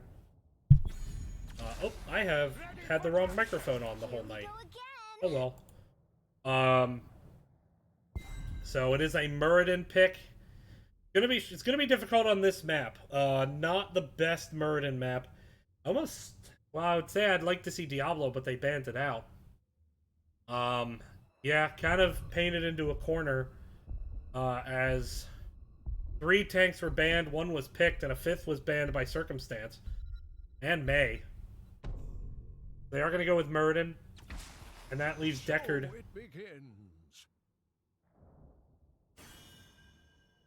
Deckard going to be the pick. Deckard not the best healer with Vala. Good healer with Sonya. Deckard likes, because of the strength of Ruby, how critical Ruby is at this point, Deckard really likes it when Ruby can be used in that aggressive way.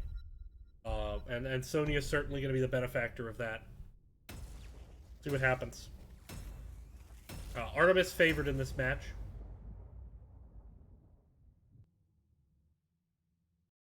Here we go. Jumping into the game.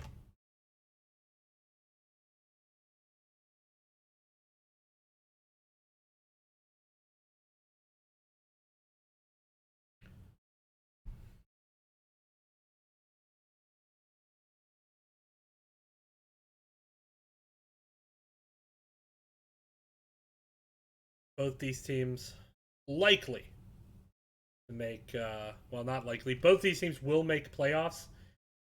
They will be on different sides of the bracket of one another. Artemis could theoretically get the 2 seed. I mean, there's a mathematical chance. Like, a 2-0 could start a switch. But realistically, like, Choo Choo Boys will be the 3 seed. Artemis will be the 2 seed.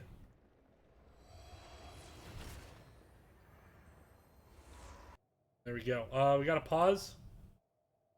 Lucio's left the game, so it's gonna take us a while to get started here. Apologies for the delay. We are starting a 10:30 game here at 11:03, and then a pause. Hopefully he'll be back soon. We'll be right back.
Alright, we're back. Hopping into the game now. The battle begins in Here we go. 10 seconds. Game number 1 between Artemis and Choo Choo Boys. 1. We cannot tarry. And here we go. Moving into the game now. Introduce the 2 teams. It's gonna be honestly on ETC, X7 on Sonya, Devin on Deckard, Ashkin on Kael'thas, Dark Horse on Vala. It is Artemis. And on the right, Choo Choo Boy, Zimzam on the Muradin, Scaly Manfish, Lucio, GG Sugar Bear on the Rainer, Fat Loots on Chromie, and up in the top, it is Chuck Norris on the Zool. Apropos name for one of the more OP heroes in the game at the moment. Although he has at least been toned down to only overpowered levels and not must-pick, must-ban levels. Rainer with that Exterminator. Gonna have a lot of wave clear. Gonna have a lot of shrine clear, although Kel'Thot's gonna have something to say about that. Here comes the rotation down. This is a snow map, which means that the shields are gonna be a factor here.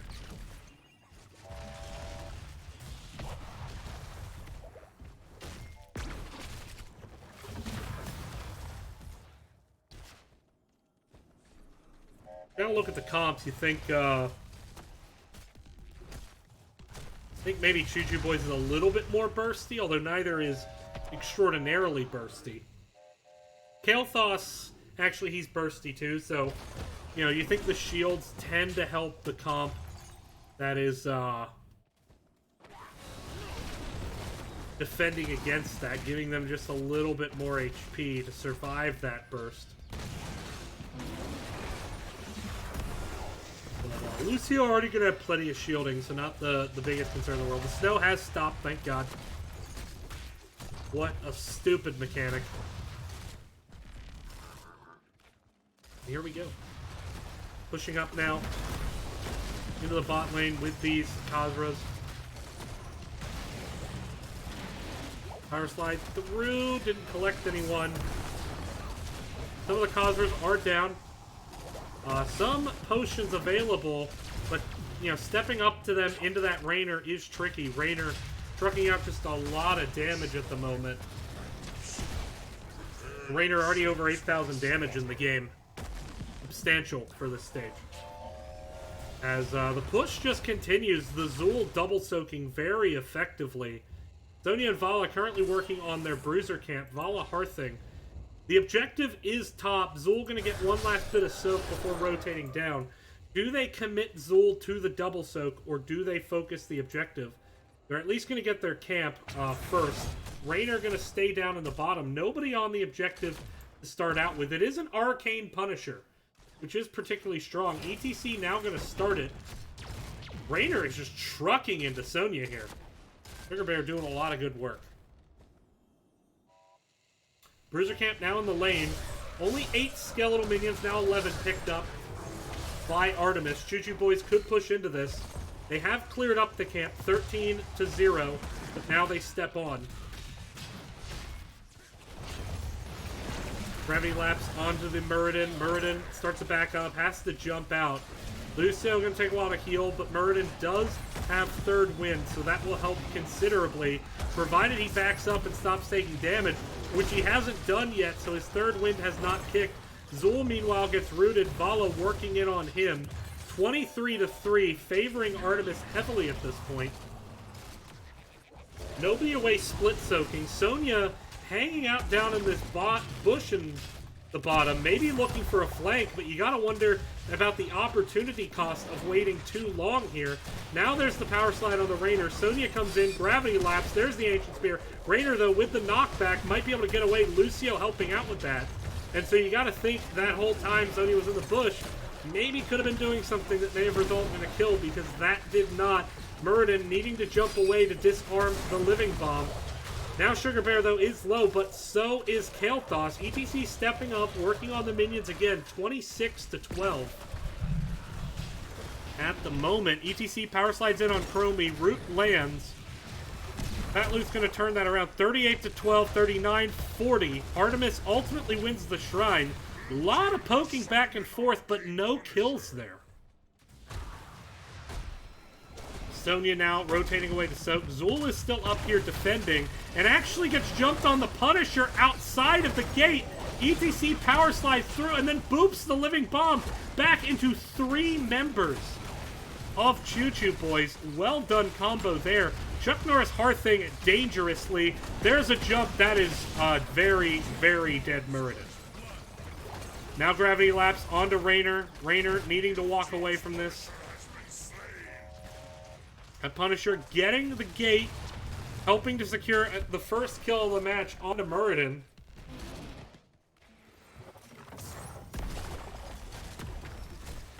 As Zul and Sonya back into their double rotation dance. Vanla joining, maybe looking for a gank here. Shields are falling from the sky at the moment.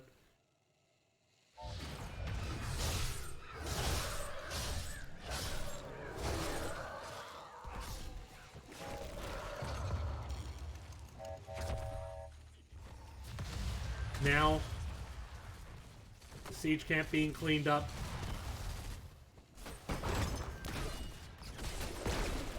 Sonya helping to work on this siege camp. Artemis want to get control of it. Chromie pokes in. It's a 4v4. Kel'Thas is in a really bad spot here. But, yeah, it does go down. Lucio enabling Raynor to get on. Now it's 4v4 as ETC has rotated in. Zul, meanwhile, away double soaking, trying to find Choo Choo Boy's level 10. That kill onto Kel'Thas is at least going to stall it for a bit. There comes the leap, though. ETC tries the power slide in, drops the mosh, hits 3, sleep as well. Overlapping a bit, but does help secure the kill onto Raynor. Sound barrier used to get Zimzam out of there. That is a big kill here. Right before level 10 was kicked over by Choo Choo. You got the Poison Nova, Raynor's Raiders Rewind, which was already in play. Muradin going with the Avatar. Lucio, of course, going with the Sound Barrier against a Mosh. Rain of Vengeance, Leap, Pyroblast was the pick. And Stay a While and Listen. Normally on this map, you think, okay, I really want to go with the Phoenix. Ton of zoning potential. But they're choosing Pyroblast here. We'll see if that pays off for them. If Lucio doesn't have Sound Barrier up, it can be effective.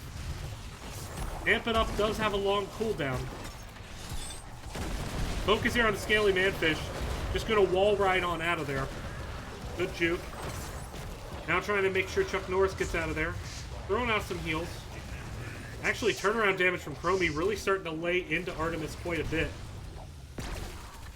There's the Pyroblast. That was not going to kill anyone. Raynor was absolutely full health. No chance for kill. Next phase coming up, it will be a Frozen Punisher. And that arguably the best Punisher at the moment, because it's the only Punisher that shuts down towers. Meanwhile, this top tower goes down, and here comes a flank. They want this Sonya. There's the root. They're trying to get the damage out. Chromie almost gets it. Leap used to dodge that last Chromie W as Sonya survives. And now this camp is pushing up onto this fort. Meanwhile, though, Artemis once again getting the early lead onto the objective. But here comes a very aggressive flank. Trying to move into the back line. ETC power slides through, throws out another mosh. There's a Stay a While and Listen. Muradin unable to interrupt. Time Trap used. Oh, but it actually prevents the Sound Barrier from landing. Still all the same. Sugar Bear survives for the time being. Poison Nova is down. Zul is going to drop. Zimzam may not be able to get out of here. He goes down. It's another 2 kills in favor of Artemis, who now turn their attention to this objective. Can't, however, be cautious. This Chromie poking out a lot of damage, as is this Raynor. Don't want to stand in too much. ETC looking at Raynor, but getting turned around on. And this is where Deckard not the best at defending against poke. Still, though, Frozen Punisher does come down. Now with a chance to get some value. Sonya having to deal with this Bruiser camp up top, which did take the fort. So Choo Choo Boys, however briefly, have a lead in the macro.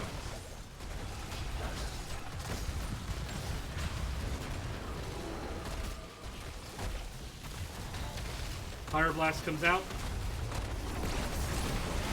Huge Rain of Vengeance. Power slide through. Catches 2. Raynor and Muradin down, and Artemis gonna get this bottom fort. The Punisher has gone down, though. 2 Punishers won. They got a fort and a half, thereabouts. They're gonna turn this into Siege Giants.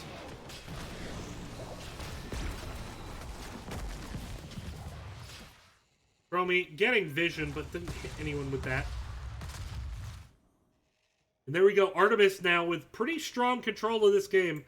11.5 lead. They start to paint the bottom half of this map blue. On the other side, Choo Choo Boys looking to regroup here. They took a lot of tower damage from that Siege Giant camp. Now trying to find Soak. They have 13s, but Artemis wants an engage.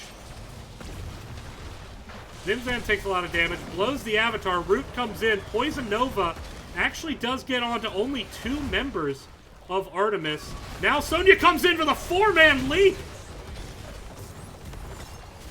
And that turns around into 2 kills so far. Sound barrier, will they get Mura? They do! And members are low on the side of Artemis, but that 4-man leap sets up a 3-man kill. And now more chance to get control of this map on the side of Artemis. Up 9 kills to 1. Looks like they want to at least open up this bottom keep wall. Next Punisher is mid, and it will be the Mortar Punisher.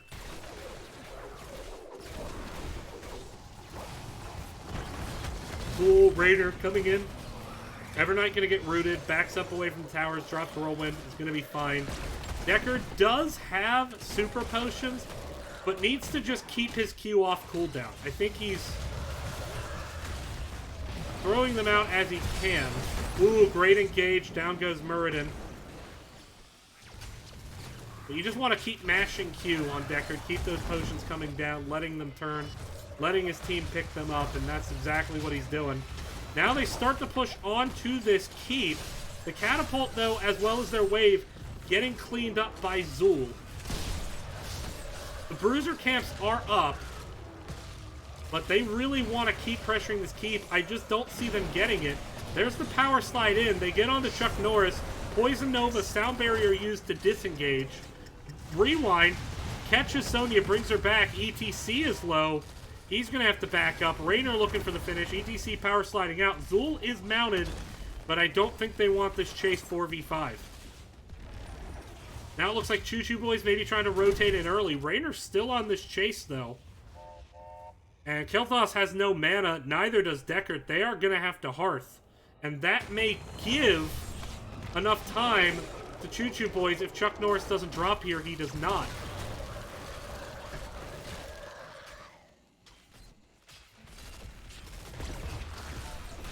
But that said, Choo Choo Boys only just now getting onto the shrine. Kel'Thas and Deckard are almost here, and it's still fairly even, 7-14. ETC power slides in. Sonya looking for the flank. There's the Mosh. Single man Mosh gets onto Mura. Raynor does get slept. Missed Rain of Vengeance there. Raynor getting out of range of it. Now trying to turn around on the Vala. There's a big root. ETC power slides through. Point blank root to try to secure the kill onto Zul. Zul, though, 500 health, able to walk away with the help of this Lucio. Whirlwind prevents the Sonya from getting that finish. Or not Whirlwind, excuse me, Rewind. But this is still Artemis now with space control. And now Chromie's in a lot of trouble. Gravity Lapse, swing and a miss, though. Fat Loots goes down all the same. Chuck Norris goes down. Poison Nova, it's going to do damage, but it's not going to secure any kills.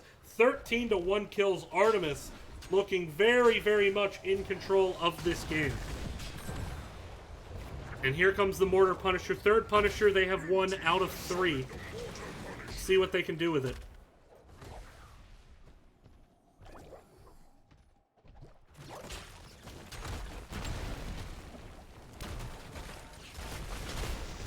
Punisher goes in. There's the CC chain. Raynor goes down. Sound barrier just a bit late. Probably wouldn't have saved Raynor regardless, though. Just so much CC there. And now this is a very healthy Punisher knocking on the door of the keep. Kicks the door in, jumps onto Chromie. Chromie gets deleted. Now Deckard with a lot of those rubies under the tower. This is a now not as healthy Punisher, 26%. But if they can get another kill, they could get this keep and maybe the core. There's the sleep. They get 2. Lucio and Muradin go down, and Artemis is about to end game number 1 here on Infernal Shrines.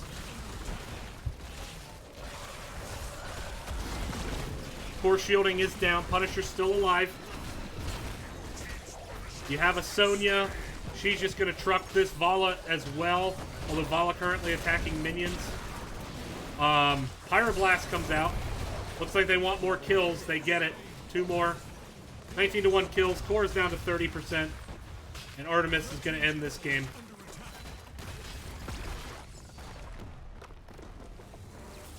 Map number 1 goes the way of Artemis. There we go.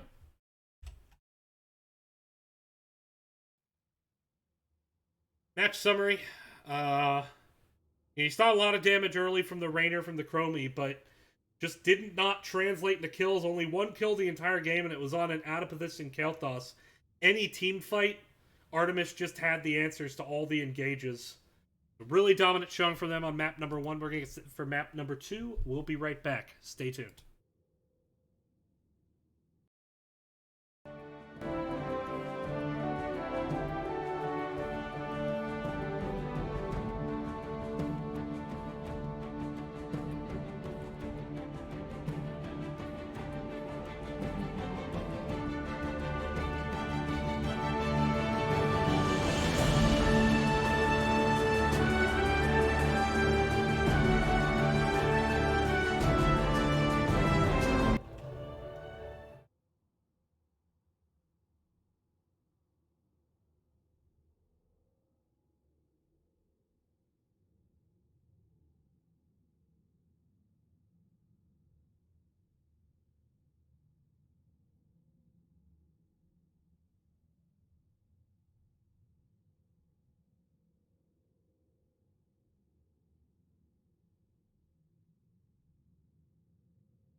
Cursed.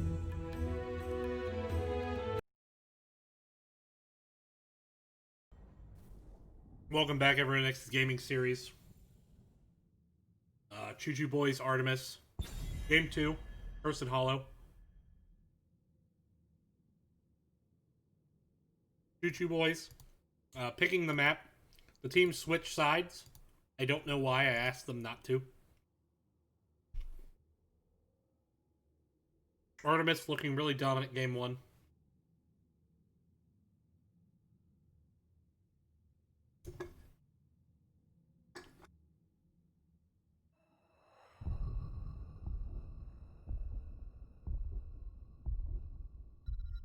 But, do you have any bans or reaction to the last game? KTZ, sticking with that.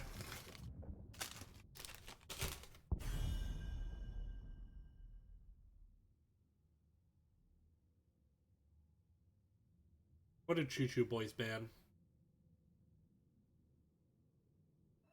I don't recall, honestly.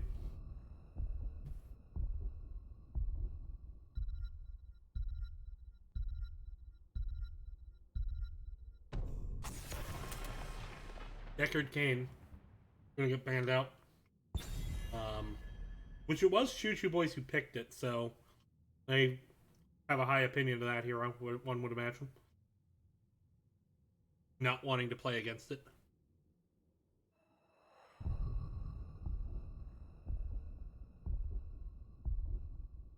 Actually, no, I'm sorry. They switched sides on me. Choo Choo Boys did not play Deckard. Artemis did. Artemis did play Sonya, but they're banning that out. Suggests to me they think there's a higher priority pick here, and they don't want to play against Sonya.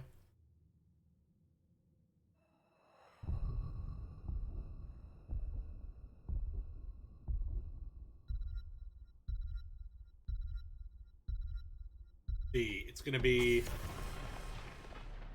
Mephisto banned out. That was banned out in the last game. Think by Choo Choo Boys. ETC is up. Joanna, they're going to take that. I'd like to see Choo Choo Boys grab ETC here because of the tank choke potential. Because if ETC goes down, you can't pick Mal'Ganis. Could, I guess, get Garrosh. Although Garrosh can struggle a bit into the Sonya. Struggles more into the ETC, though. From order comes justice. Tassadar, Lucio. So they're going to hold their tank pick for post-bans. Going to go ahead and take Lucio Tassadar.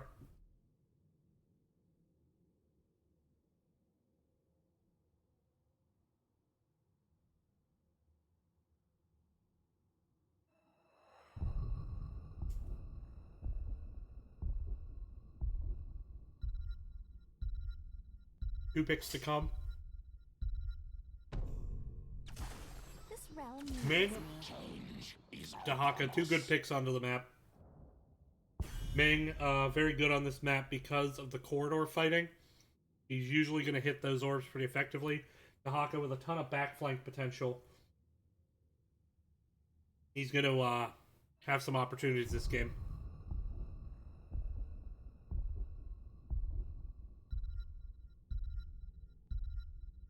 And to come, Anna, makes sense. Nano boost, don't want to deal with that. Ain't nobody got time for that. On the other side,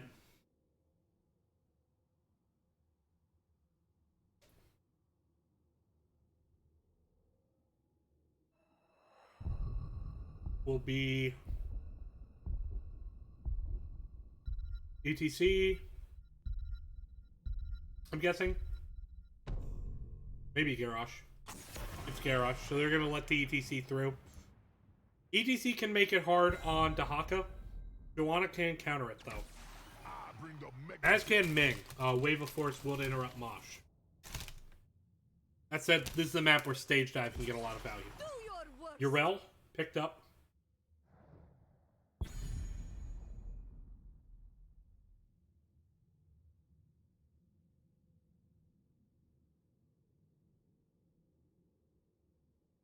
Good backline dive. Although Li Ming's mobile enough, I'm not too worried about that. It limits healer choices, though. You probably don't want to necessarily go like Stukov here. Rainer, Anduin. Yeah, I like that.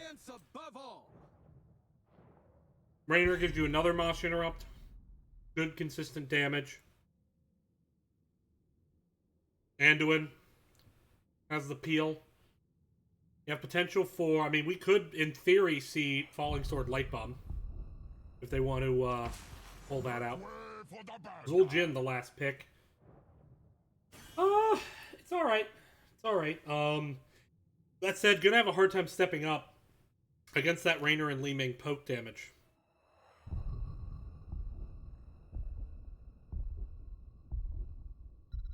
As well as the blinds from Joanna.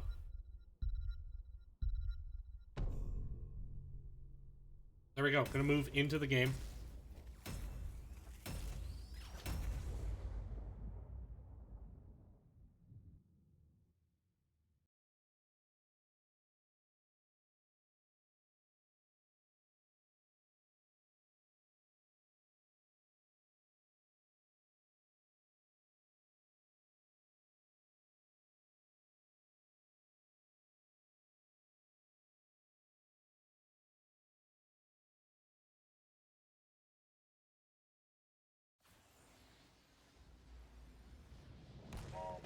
Prepare yourself for battle, heroes. Here we go. This is a snow map, which I was surprised by. I really expected Cursed Hollow to be either fog or rain, but it's snow. Stuart, stop going under my desk. My cat keeps going under my desk, even though he knows I don't want him to. 10 seconds. But, introducing teams, Choo Choo Boys, gonna be Fat Lutz on Zul'jin, Zimzam, gonna be on ETC, Scaly Manfish on Lucio, Duck Norris on Urel, GG Sugar Bear on the tasks that are on the right side, it's Artemis, Dark Horse on the Rainer, Ashcan on the Li Ming, Honestly on Joanna, X Siver Knight on Dahaka, and Seven is going to be playing the Anduin.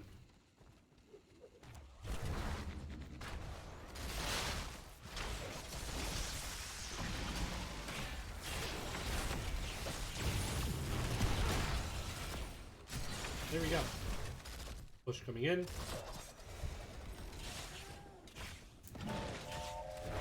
Come on to ETC. He gets rooted. Damage follow-up, not really there to get through the healing from Lucio's Amp It Up. Team splitting the lanes. Looks like Rainer's going to go bot. Level 1 Talons.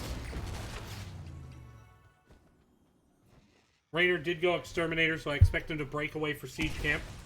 And I'm wrong. Dahaka, meanwhile, gets picked off. First kill for Choo Choo Boys.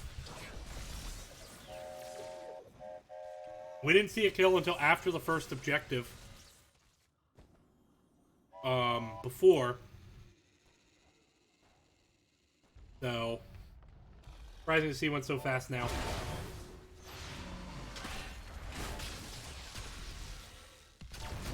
Anduin Rainer working on the Siege Giants down here.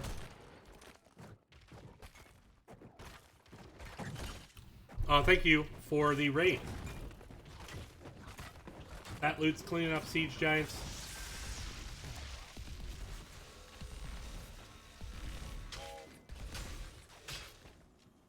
Got a late start here, only in game 2. But, Cursed Hollow.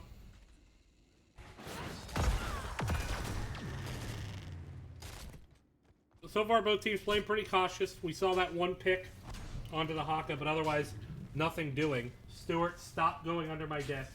Talking to my cat who's being really bad.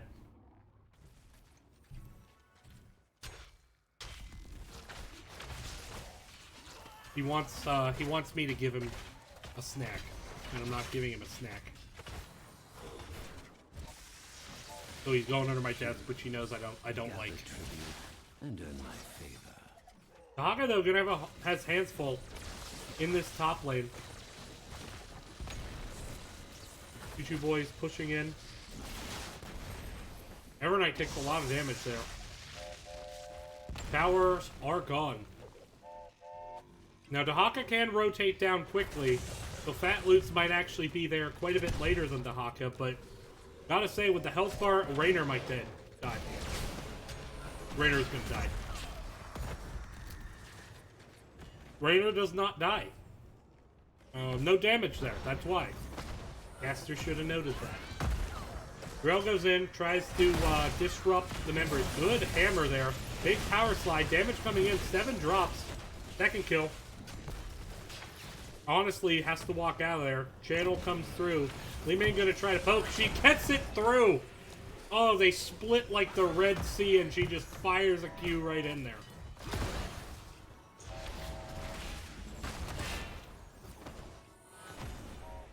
Getting that soak. Yrel gonna counter. Level 7 here. Artemis with the XP lead, but currently down. Really in terms of structure health. Taking a look at this top wall. Bottom, actually, they have an advantage. Mid, slight deficit for Choo Choo Boys. But Artemis did lose that first objective. Next objective also is going to be on Choo Choo Boys' side of the map. Fairly neutral objective spawn point. Relatively, certainly bottom left or top right are the hardest for the team on the opposite side of the map. But the vision can give a slight advantage to the team on the defending side.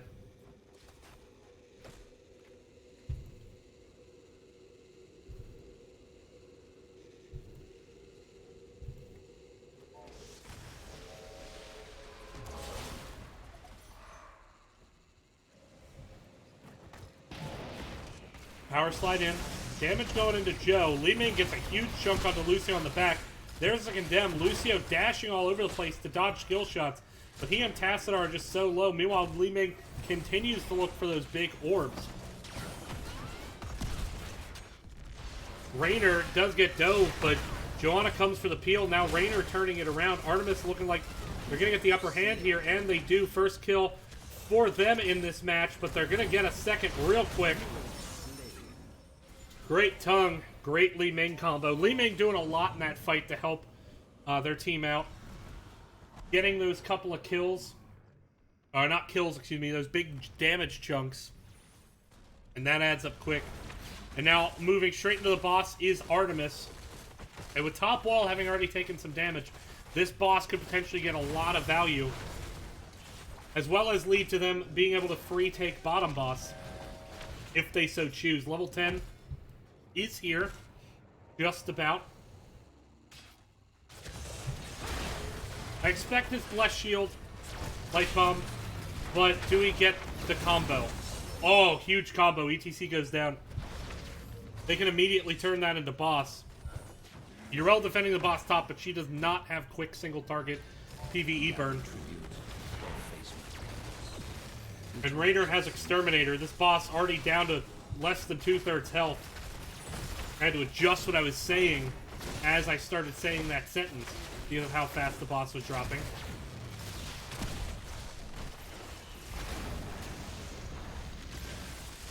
Stage dive comes in. It is a stage dive ETC.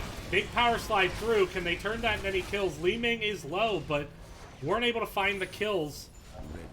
And now the fort has gone down to this boss, and this boss pushing bottom. Looks like Choo Choo Boys, they're just going to send Yrel and get the channel. Joanna, though, dies in the bottom. Raynor does have the interrupt for Yrel, but Zul'jin is closer than Raynor's teammates. Raynor going to try to truck some damage out. Now Zul'jin is low. Had the Taz Dingo, but didn't use it. Figured maybe he was dead regardless. In either case, he is dead now.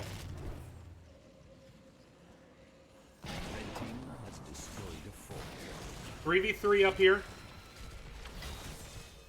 Both teams have a healer. It's 2 damage versus 2 frontline. Meanwhile, Tassadar has dropped in the bottom to Dahaka. But we're going to keep our attention up here as now Joanna has joined the fight. And Dahaka is going to join as well. There's the Light Bomb. With the Bless Shield follow, that's going to secure ETC. Ardent Defender use. Yrel should get out from that. No, she gets interrupted out of a jump, and now Yrel may fall. She has movement speed. Okay, she got out. But with 2 bosses, we got top fort And bottom fort down for Choo Choo Boys. Artemis now with 2 objectives. Looking for that curse, and they've already done a lot of damage on the map. Gonna be able to grab the camps on their side.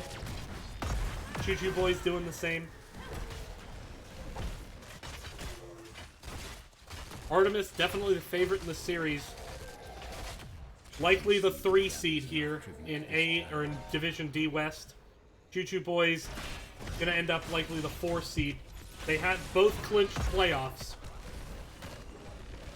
I think actually with the loss on the last map, I think that actually clinched the 4 seed for Choo Choo Boys. I think even if they come back and win this series, I don't think they can get the 3 seed anymore.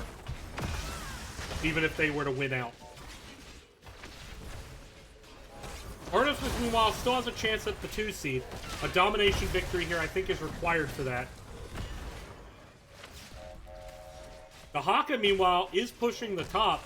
All this while, the tribute is up during this poke war. Raynor may be in a bad spot. Fat Loot's going for the channel. Ming, can she get the interrupt? She doesn't go for it. The Choo Choo Boys actually gets the tribute there. Nobody really played the interrupt. And now Joanna is in a spot. But she actually just finished her punish quest. Dark Horse is going to go down. Yes, he does go down. But Joanna does now have her Q slow. I mean, she got it finished. This whole time, by the way, Dahaka pushing top. Hero slain. Getting value. Li Ming gets popped right as I look away. Caster curse. Tribute or face my Nah, it's just shitty casting, if The I'm choice honest. is simple. And with the kills, Choo Choo Boys is going to get the first curse of this game. But man, their lanes are still so pushed. Anduin cleaning up the mid lane at the moment. Pass will get the channel. I mean, if they were desperate, they could send in Dahaka to stall, but Dahaka does not have the healing ult, so I don't think he'll be sturdy enough to do that. Can they get the interrupt? ETC come in, great face melt, denying the interrupt. Great knockback, and that will be the curse. Going over to Choo Choo Boys. Light Bomb comes in, though. They turn onto Urel. Ardent Defender used. He's going to be rather healthy coming out of Ardent Defender. There's a big power slide. They're looking at Joe. Iron Skin. Now Dahaka, though, getting a lot of damage onto this backline with the help of Ming. Can they get the pick? Dahaka is extremely low, but his essence just helping him come back. There's a big Taz Dingo keeping himself alive. ETC power slides through, finds the Raynor and the Joe. Zul'jin does go down at the end of Taz Dingo, as does ETC. Can they get another kill instead of Artemis? They cannot. Meanwhile, now comes the Archon looking for the finish onto the Li Ming.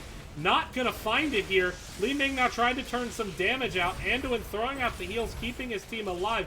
Lucio, this is just a clusterfuck. Lucio healing up Archon. Archon has ended, no kills. Oh boy.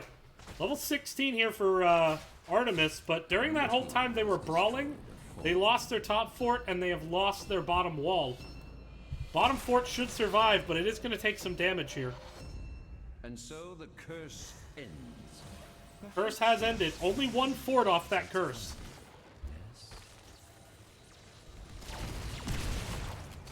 Artemis finding those counter kills to deny the objective. Big bless shield. Raynor trying to truck out damage. Power slide comes in. Light bomb gets spooked away. Dahaka on the backline. Finds the tongue onto ETC. Li Ming dives in. Finds Tassadar.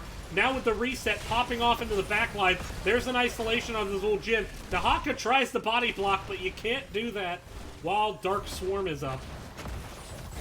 ETC walks right on through. One kill so far. ETC looking for the power slide onto Dahaka. Dahaka doesn't grab anyone with the tongue. Looks like they're going to back up. Bosses are available to be taken. They do have the 16 advantage.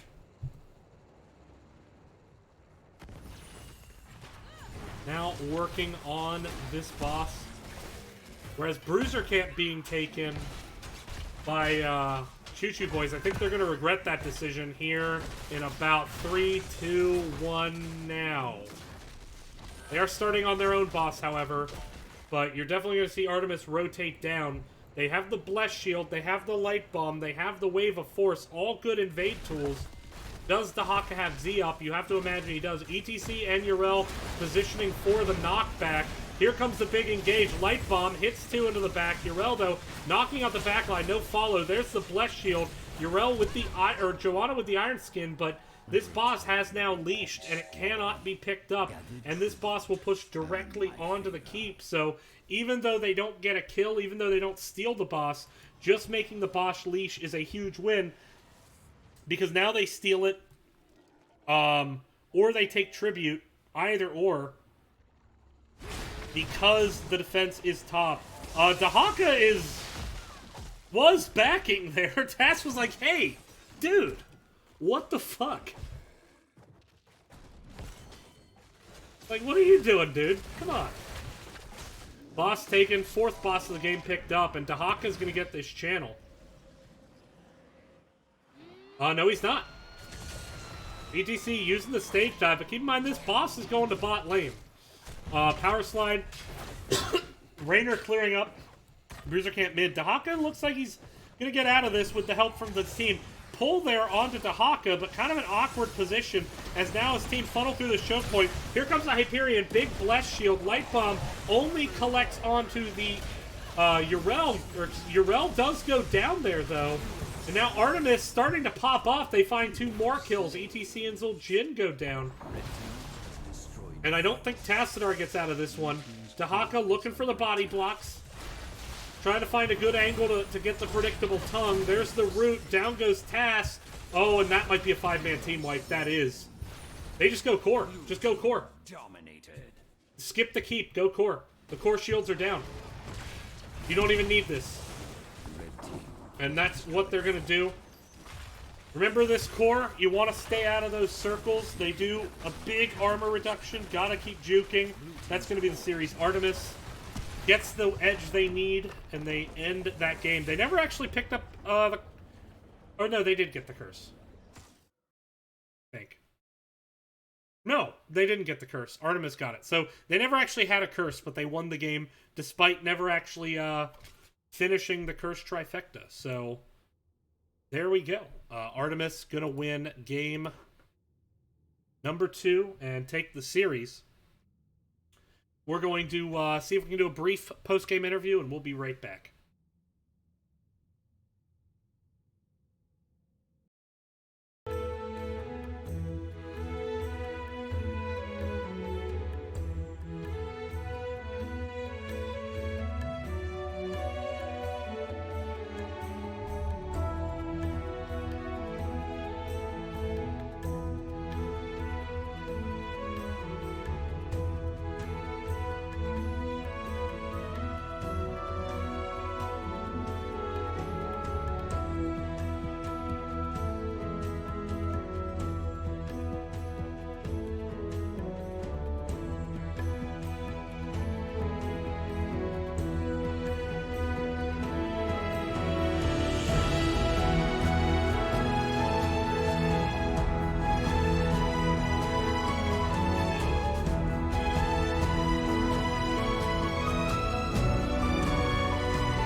All right, welcome back, everyone. Next gaming series, DB Smiley. I am joined by Honestly of the Victorious Artemis. Guys, getting the 2-0. How you feeling? Pretty good. It's nice to get a win kind of last week of the season before we go into the playoffs. Yeah, so right now, I mean, you guys, I think, have a chance of 2 seed, but I've certainly clinched at least the 3 seed with that. I don't remember my exact model. I think you have a chance of 2, but obviously getting that domination victory helps. Here's a question then: this close to playoffs, with your seed very unlikely to change, did you hide anything today? Maybe. Maybe. I don't really want to tell you if we hit anything or not. Mayhaps there be a secret. No, I mean we went in and we played heroes that we know how to play. We didn't want to show anything too crazy. But yeah, so we might have hit something, but we played what we like for this game. Yeah, I mean, you guys, I think, played well in that series. Game 1, I felt like you guys fairly well dominated. What do you think was working so well for you on that? We had a lot of interrupts. So as soon as one of them stepped out of position, we were able to just chain RCC and blow up anybody that stepped forward, even Muradin. So game 2, little bit of a rougher start, I think, early. A couple of pickoffs. How do you not let that get into your head and still ultimately have pretty good control of that game? Well, the first pick with the rotate to top wasn't too bad because it was Dahaka and he was able to just brush stock back to the top and get our soak back. But for the most part, our comms, like, it was little mistakes we made with positioning or we didn't rotate right, and then we just kind of corrected it as we went and didn't let it happen again. All right. Well, that's good. Interesting fact: you won Cursed Hollow with never having a curse. Huh. You got 2 curse tokens. No, your Dahaka was channeling the 3rd. ETC stage dive interrupted. They got the channel before the fight broke out. You won the fight, and because the boss had taken down the shields, you just ran finish keep ended. You never actually got a curse. You had 4 bosses. That's interesting. You had 4 bosses. I mean, that is strong.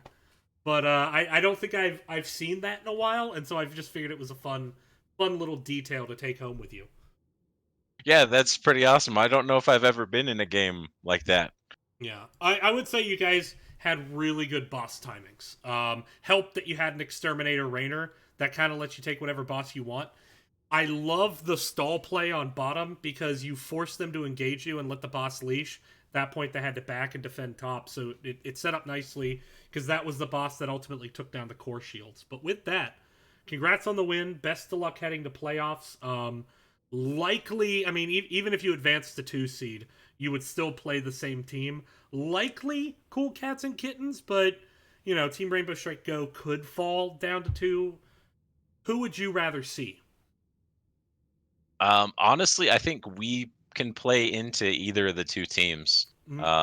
We're going to be prepared for Cool Cats because that's the most likely scenario. But either team, I think we can play into well and win. All right. Well, with that, floor is yours for shoutouts. First, congrats to us making the playoffs. Weren't able to do that in our first season together, so happy that we've locked up a playoff spot. Great games to the other team. They're going to have a tough match in their first round match with likely Rainbow Strike. And thanks for the cast. I appreciate it.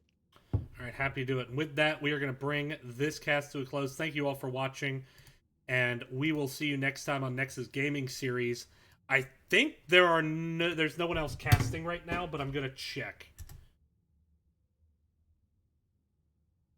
Yeah, there's no one else casting right now, so there's no one to throw it to. And no games at midnight. So, we'll see you next time. Take care, and thanks for watching.